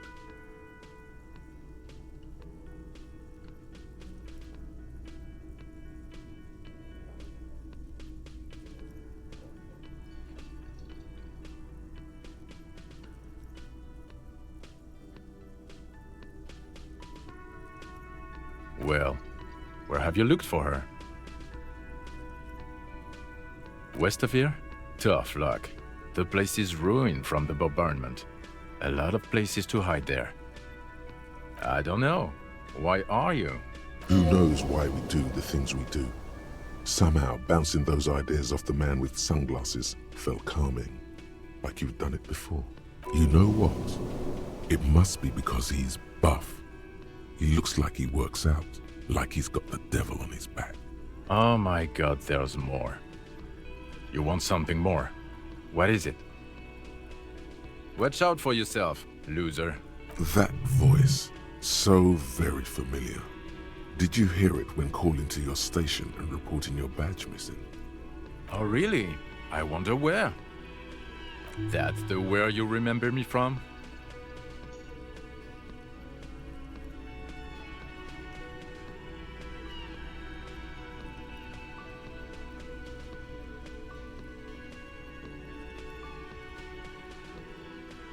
Okay then, it's probably a coincidence. People sound alike. Goodbye.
Again?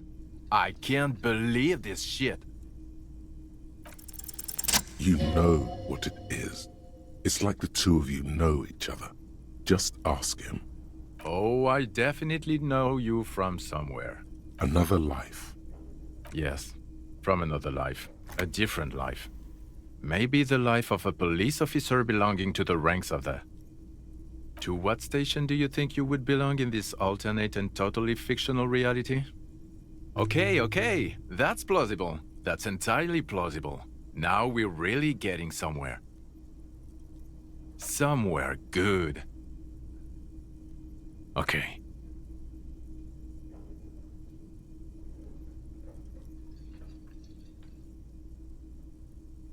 Let's be crazy. Let's say you and I are partners. How's that for a thought experiment? I'm sure he's fucking flattered, but Kim is not part of this thought experiment. In this one, we're partners. The lieutenant is silent. None taken, my friend. None taken. Let's be honest. There's been some purely fictional talk in our imaginary station in regards of who'd even be worthy of your partnership. And the conclusion is that a man with your caliber should form his own one-man policing unit. Anyone else would just slow you down.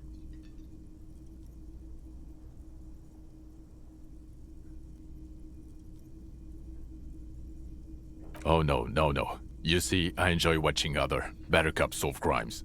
And let me tell you, it's been quite a privilege seeing you work. This isn't helping. You're not going to believe this, but... police officers. Yes, sir. Solving crimes, locking up bad guys, and get this, and not getting that drink on at 2 o'clock. Just some regular boring motherfuckers in suits and uniforms. Nothing spectacularly extravagant like you, the far-out son of Lang. Oh, it's you eccentric genius. I mean, with your unorthodox approach to police work, it has to be you. Not even a little bit. It's an urban myth. About an officer who is so far undercover he can't remember who he is. As I said, just an urban myth. You are not the son of Lang. He's trying to protect you from further rough handling, dished out by this sunglassed man. Neither can I, partner. Neither can I. It's a mere second, but it feels like you saw something. A gram of compassion in that sadness. Okay, why not? Let's do the old thing over again. We're not wasting time. There is no time. You think he was hanged as a cover-up? To hide the shooting? Okay, well... I don't know. Oh my god, there's more. You want something? Okay, why not? So, do you know who hanged him? I don't know. Oh my god, there's more. Okay, why not? Let's do the old thing over again. We're not wasting time. There is no time.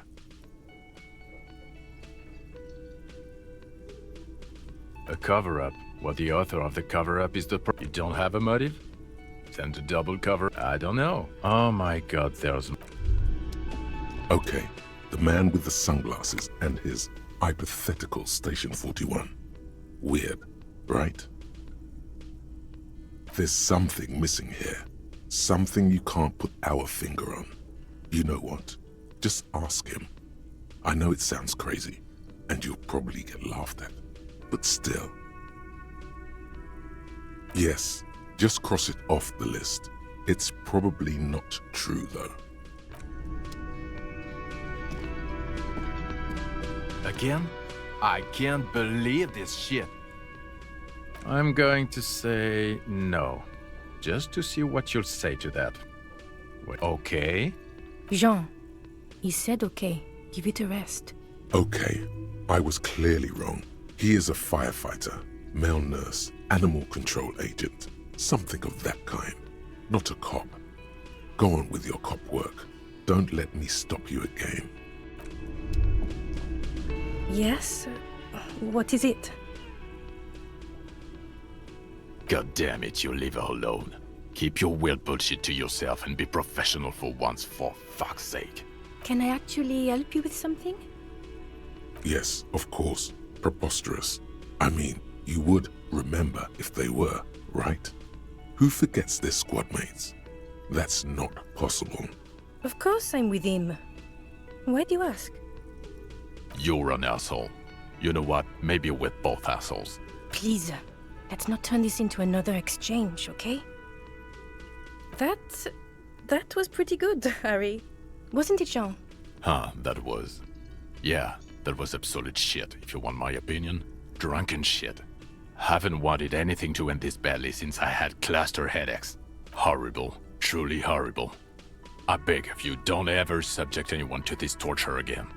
I mean, seriously, you need to... Jean, he's not right. Don't make it worse, and I really liked it.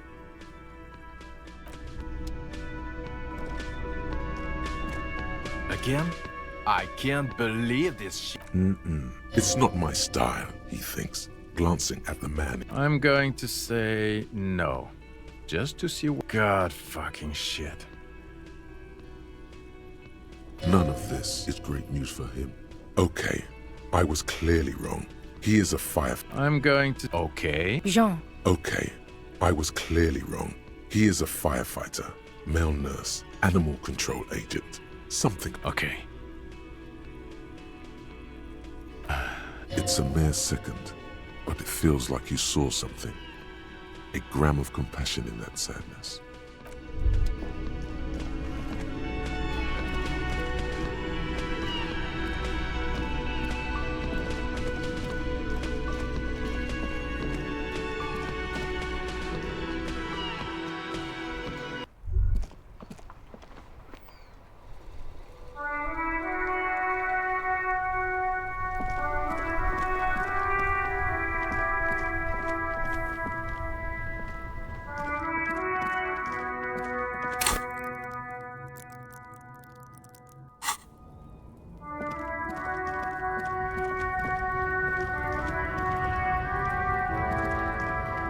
Looking for something odd?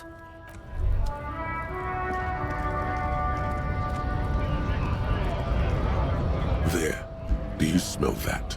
Can you not detect that inimitable whiff of dissatisfaction and restlessness? That sense that the world is in need of dramatic, even violent reordering? Can you smell it now? You inhale. The cilia along your olfactory epithelium tingle with excitement as they sift through the swirling morass of industrial odors. First come the smells of the agitated strikebreakers, layers of body oil and sweat, over-buttered meals pulled from bake-like lunch pails, the biting stench of lye soap. And then there's the slowly oxidizing metal gates, the scent of stale grease emanating from every crack. Everything in order, Detective? You're smelling for... You know what? I'll just leave you to it. Carry on, Detective. It is a mark of the Lieutenant's respect for you that he does not press you on this decidedly extracurricular errand. The Lieutenant lacks your highly developed political olfactory cortex. The reek of communism is undeniable, and it's coming from that railing right there. Yes, now's your chance to establish contact.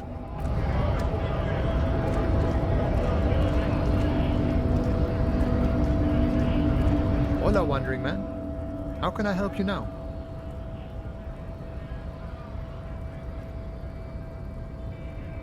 Yeah, the janitor who gave me the key to his apartment said the guy's a bit of an asshole.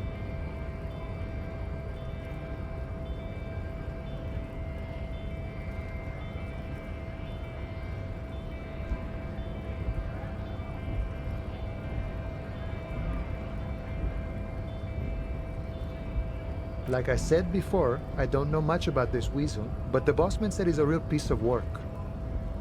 Thanks for helping out, friend. What's that, Boya? Now's your chance. Remember, communists are notoriously skittish, so it's best to insinuate your way in. You might have to look elsewhere for help with that.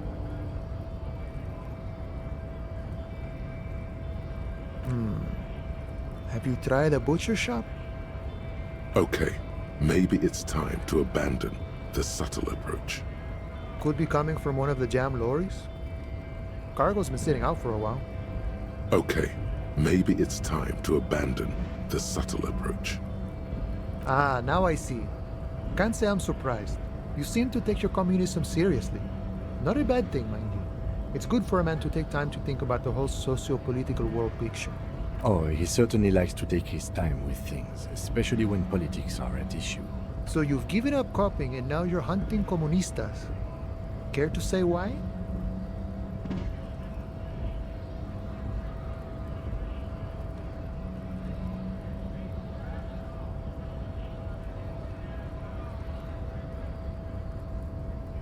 Oh, I see.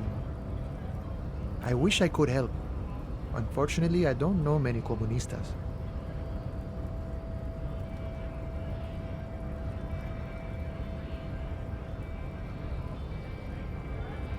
Maybe, maybe not.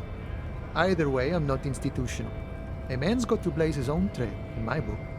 Okay, so maybe he's not exactly a communist, but there's definitely some communistic residue about him. Ah, but you know, I did meet a genuine ideologo a few months ago. Perhaps he's your guy. You know, a guy with a theory. Someone who likes to pit his theory against other theories in deadly theory combat. It was late one night as I was leaving the arbor. He was waiting on the corner in a bright white jacket. Classic Saramirizian style. He asked me for a light. We shared cigarettes. Then he asked me if I ever thought about getting into some of the extra physical branches of communism. See, all this political chit-chat is just an excuse to rip tar with strangers. Let's say we just skip right to the good part then. The same thing I always tell people who try to press some claim on me. I said, every boyadero rides alone. I couldn't tell you. Once I declined his offer, we finished our cigarettes and he disappeared back into the night. Just before he melted into the shadows, he turned to me and said, remembered Dobrava and Abadanais, and then he was gone. I don't know. Guess not everyone remembers. Been wondering about that myself. Some comunista inside talk could be. Not meant for the wider public. They love that kind of thing. You'd have to ask someone who knows this ideologo personally. I have to say though, it sounds like you found yourselves a proper hunt. The man whispers a jaunty tune. A coastal breeze ruffles his hair.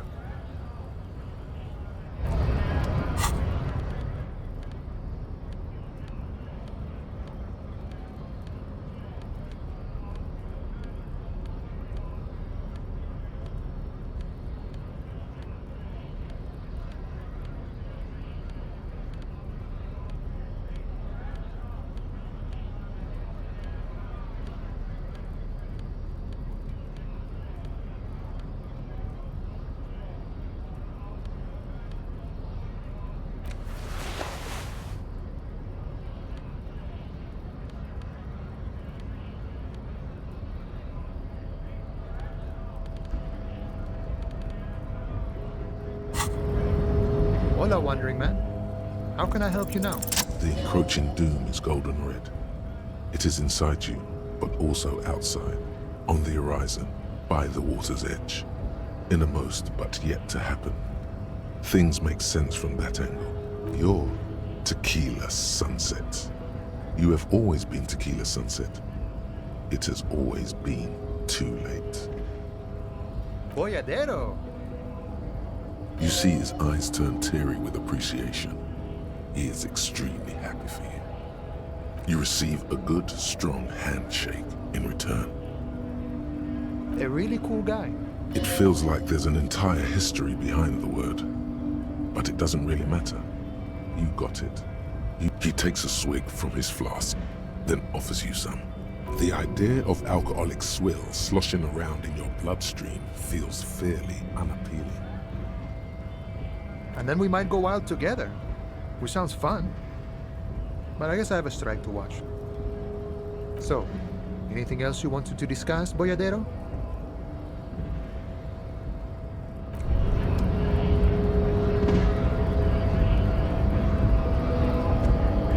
Yes?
Yes? Look at you. It's because you're a failure. They sent you to Slight, Precinct 57. Just think about it for a second. You're a raging alcoholic who showed up 3 days late wearing piss-stained disco garb. You weren't sent here to win. I've considered it. It would be immensely ugly of them, not to mention unprofessional, but I also think it's somewhat unlikely. I checked the records. This jurisdiction dispute, who polices Martinez, reaches back to the 30s. It's as old as my station. And all this time we can't decide who gets Martinez? I think, yes, both stations would prefer a win. I am the finest of nothing. Safe? No. But you are old. You've made it this far. Something has brought you through. We've only just started working together, so I don't know what it is yet. But it's there. So no, I don't think they sent you as a joke. And even if they did, they are in for a surprise. He's right. There are no airtight theories, just paranoia. You've given it some thought. Now let it go.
The woman still nothing. No. This...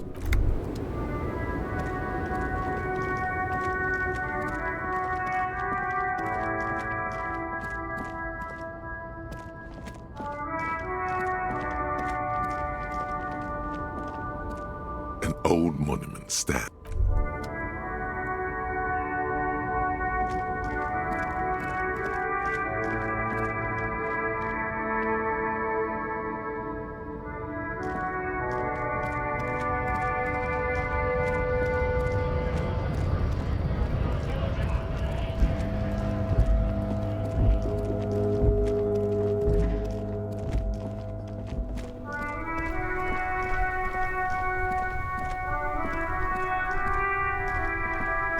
Still here.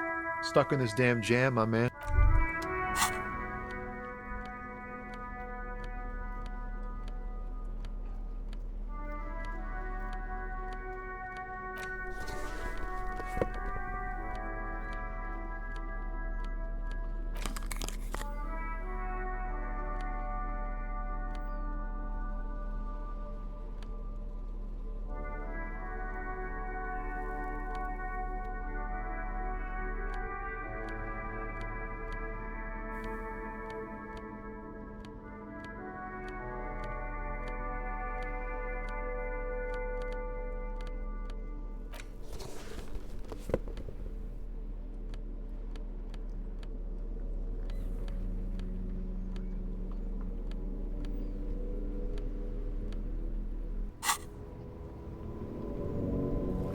Still here. Stuck in this damn jam, my man. In his eyes, and it's hard to say. His gaze won. The road continues for miles, flowing together with other roads, turning into causeways or bridges, ending suddenly in dead ends, or ramping up or down highways. It forms a crisscross pattern across the land.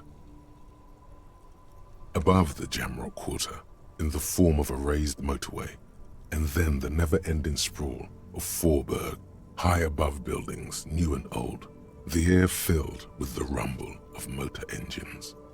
To the old south, to the farthest outskirts of Revachol, through the checkered fields of farmland, upstream to the river Esperance, past Montmartin, the border approaches.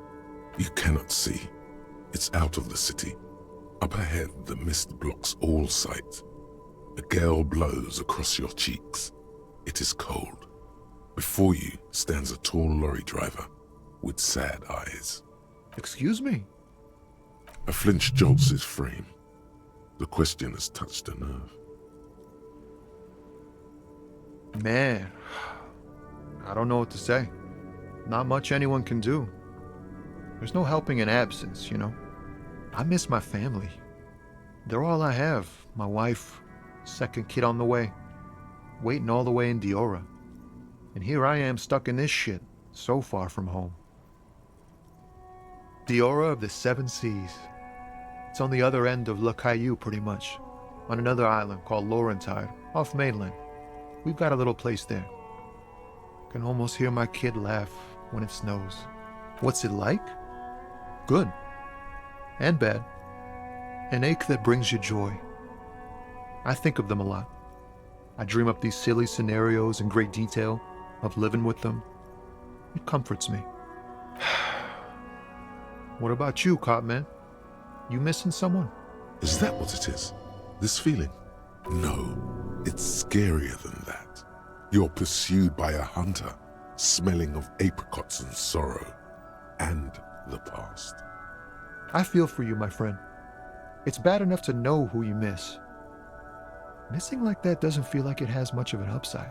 But, thanks for this. It's nice to talk to someone, and I know it wasn't easy to ask. I hope you find your way through your own troubles.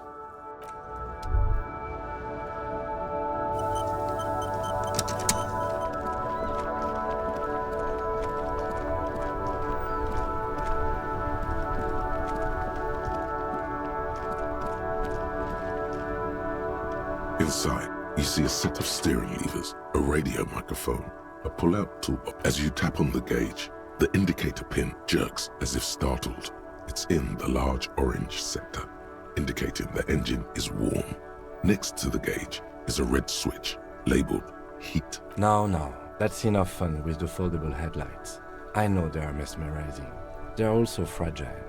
I'm not going to turn it on for you again. This is Precinct 57. How may I assist you?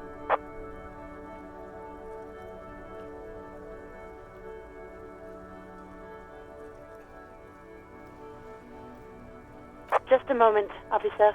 10-4, come in, officer. Over. Roger that. 10-10, over and out.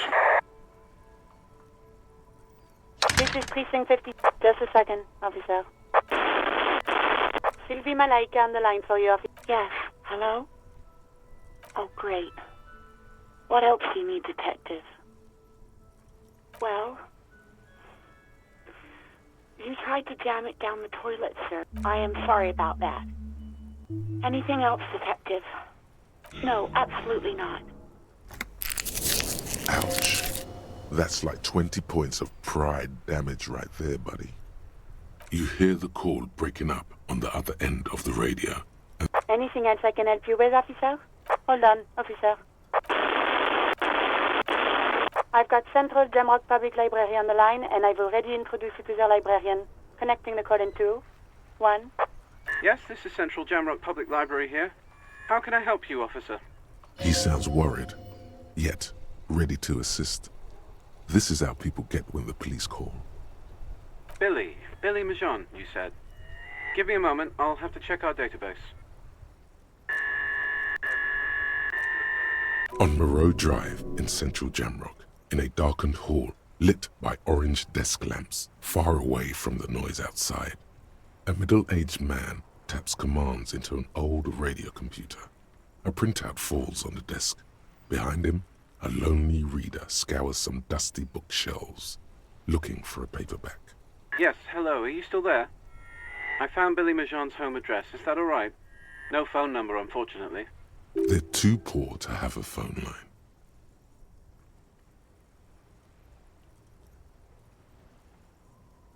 Here we go, sir. Rue de Saint-Ghislain, 33B, apartment number 20. It's in Martinez, I believe. Cape Side Apartments, it says. That's all.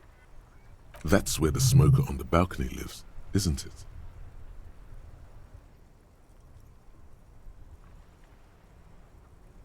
It says here that they returned their last book just a few days ago, but I wasn't at work that day. Marie? Marie? Do you remember a reader named Billy Majon? They returned a Tybalt book the other day. Maurice, what? A woman yells. Then, yes, okay, if it was the police, she starts explaining something. Yes, it was my colleague Marie. She said that it was Billy's husband who returned the book. He also asked for this new sci-fi release, Lowe's Radio City 87, but we don't have it yet. Good. You have a name now.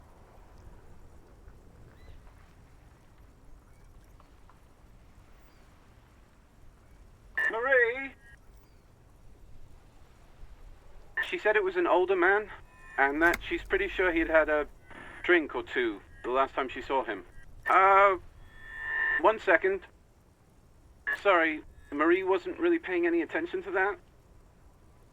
Sorry, no. Marie only knows him by sight.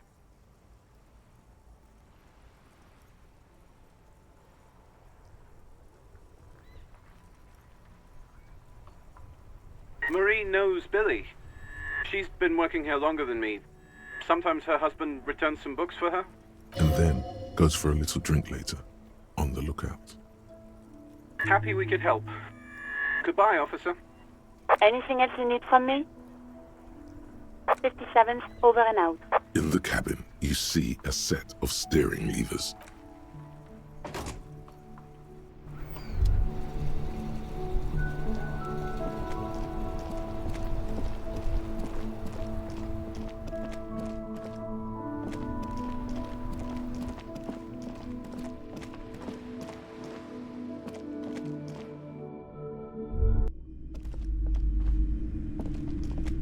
Hello again, esteemed officer, and welcome.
There it is again.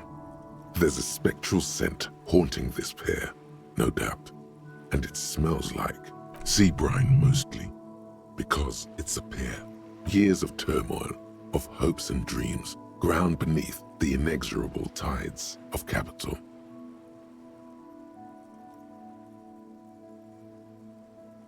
What do you smell? The first thing that strikes you is the overwhelming brine. You imagine yourself underwater, a 100-legged arthropod scuttling along the murky silt at the bottom of the sea. But then the unmistakable reek of seagull shit hits you, buoyed along on the air currents, an acrid melody atop mouldering cords of wood rot and heavy fuel oil. Still smelling for communists, detective? Well, I'll be over here when you're finished. His impatience is feigned. He's actually curious to see how this personal errand shakes out. What the lieutenant thinks is irrelevant. Your politico-olfactory cortex is lighting up like a holiday display. The scent of communism is overwhelming, and it's coming right from that balcony over there. Certainement. A precocious communist youth, a symbol of a kinder, more hopeful future. Now's your chance to establish contact with your revolutionary brothers and sisters. A chance to establish contact with the future. What a beautiful, terrible thought.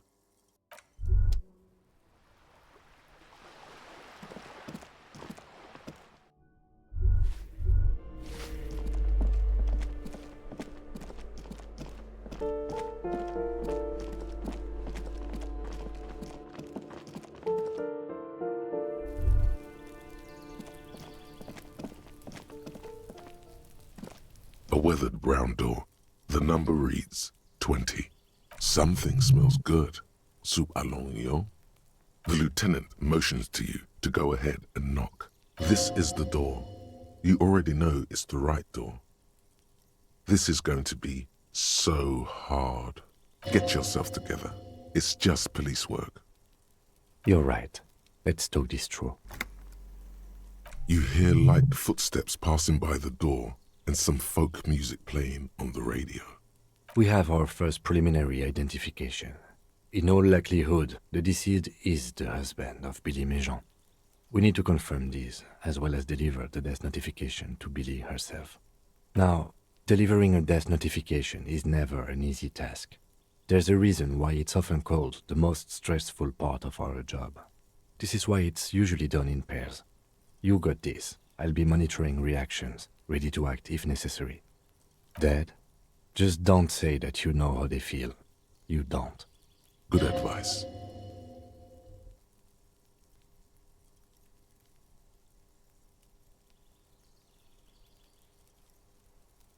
The lieutenant motions towards the door. Hello? Who is it? And someone turns down the radio. He gives you a short, encouraging nod. The police. A moment, please give us a moment. Tidying up, nervously. There's fear in her voice. Come in, the door is open.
It's you from the bookstand. Did you come to bring my cockatoo back? I don't think I introduced myself properly. I'm Billy. Would you like something to drink? Tea? Lemonade? We're out of coffee. The lieutenant has taken off his foggy glasses and is busy cleaning them in his handkerchief for now. You're on your own here. He must feel vulnerable without his glasses. Is this why he's letting you take the lead? Is this about Victor, my husband? Is he in some kind of trouble again? I can come pick him up in the station if that's what. No, this is something much worse. Is he in the hospital? How bad is it? Definitely no small talk. This isn't the time or place.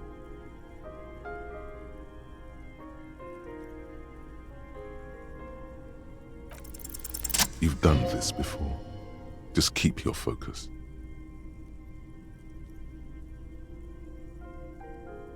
Yes, that's the most important thing.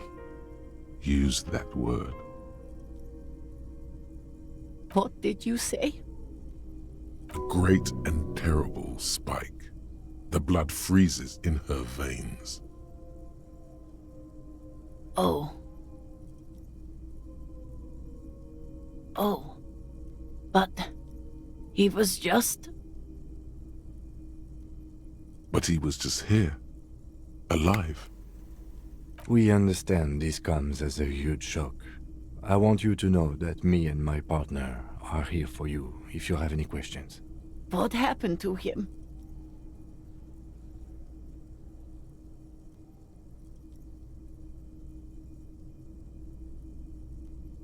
Was he drunk?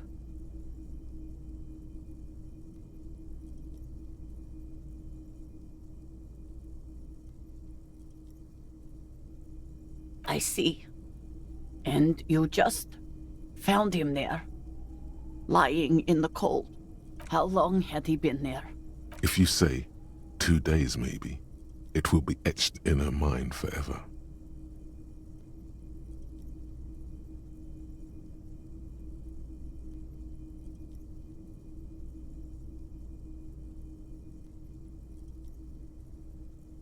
She blinks, eyes welling up with tears, as her hand starts searching for something from the pockets of her dress. Here.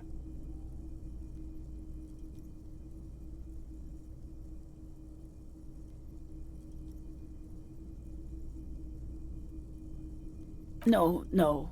I just need to tell my girls. It burns like acid. God, should I call them? Should I tell them to come home? No. A day.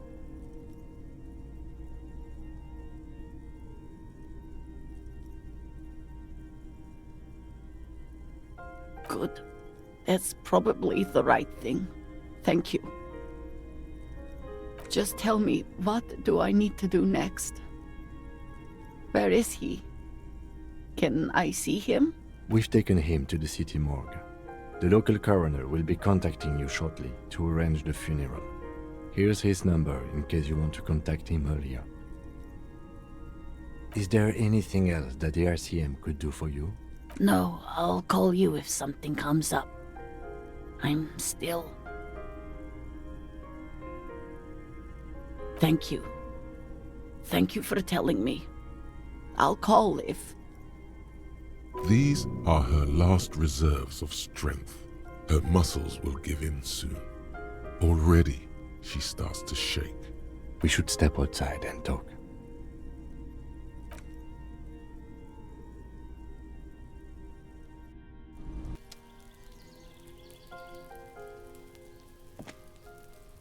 You did well.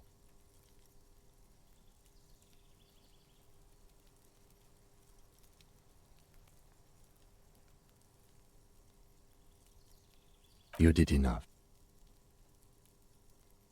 Can't save the whole world, you know. I'll call the station when we're finished with the day, and let them know the name of the deceased. They'll manage. They have to. It's not your place to live their lives. That's it. We should get back to our case now that our duty here is done. Let's go.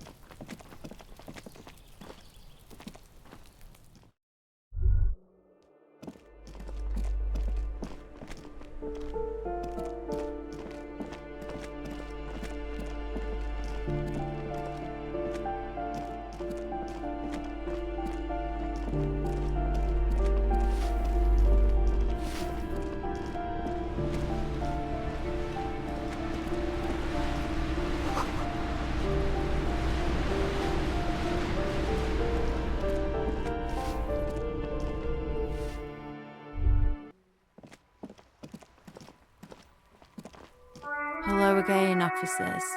Have you come to admire my mural? I don't believe it. I've never known those boys to have manners. The bemusement in her voice doesn't fully mask genuine tenderness. There'll never be skulls, but their hearts are in the right place. Fat chance. But you can still do your part to revitalize the neighborhood.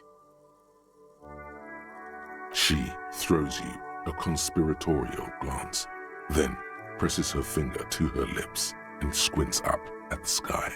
as though straining to hear something in the distance. Have you noticed the quiet? Every so often, you might hear a gunshot pierce the air somewhere in Jamrock. But in Martinez, no gunshots, no sirens. The people are languishing in boredom and complacency. This place is a sepulchre. We'll paint it red. We bring the raucous. You bring the sirens. And what do you know about politics?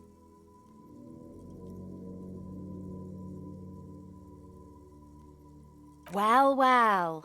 Sounds like quite the snout you've got there. Your olfactory department wants you to know that it accepts no responsibility for wherever this line of interrogation leads you. Sure. I know someone who'd love to talk that ideological stuff. You're looking for Steban, a right communist who runs a mega cool and very secret meeting. He might. No. The lieutenant let slip a sigh that seems to suggest this turn was utterly predictable. Keep your money. What I want from you's better than gold. Don't look so deflated. Whatever she asks, you keep your chin up. A wicked grin extends across her face. A laughing skull. Death hilarious. This is gonna be bad. Oink for me, piggy. Just once. Wow, that was easier than I expected. It's almost like you've been wanting to do it this whole time. A cool, damp feeling ripples through you. You realize you needn't have rolled over quite so easily. The lieutenant, needless to say, is not impressed. Sounds like you're really serious about meeting Steban. It's touching, sort of. Steban's group meets only at night, in an old room in these apartments here. It just so happens you're in luck. Their weekly meeting is tonight. Poke your snout around sometime after 10 p.m. and you might just find them. Just that he's a real communist. Not like the play acting you've been doing. The rest, you'll have to see for yourself. Hold on. You didn't think it would be that easy, did you? See, Steban's a bit on the paranoid side. He's got all these mega secret passphrases to keep out infiltrators and the like. You can't join the meeting without one. Not to interfere in your personal errand, but I wonder whether it might have something to do with that phrase mañana mentioned overhearing.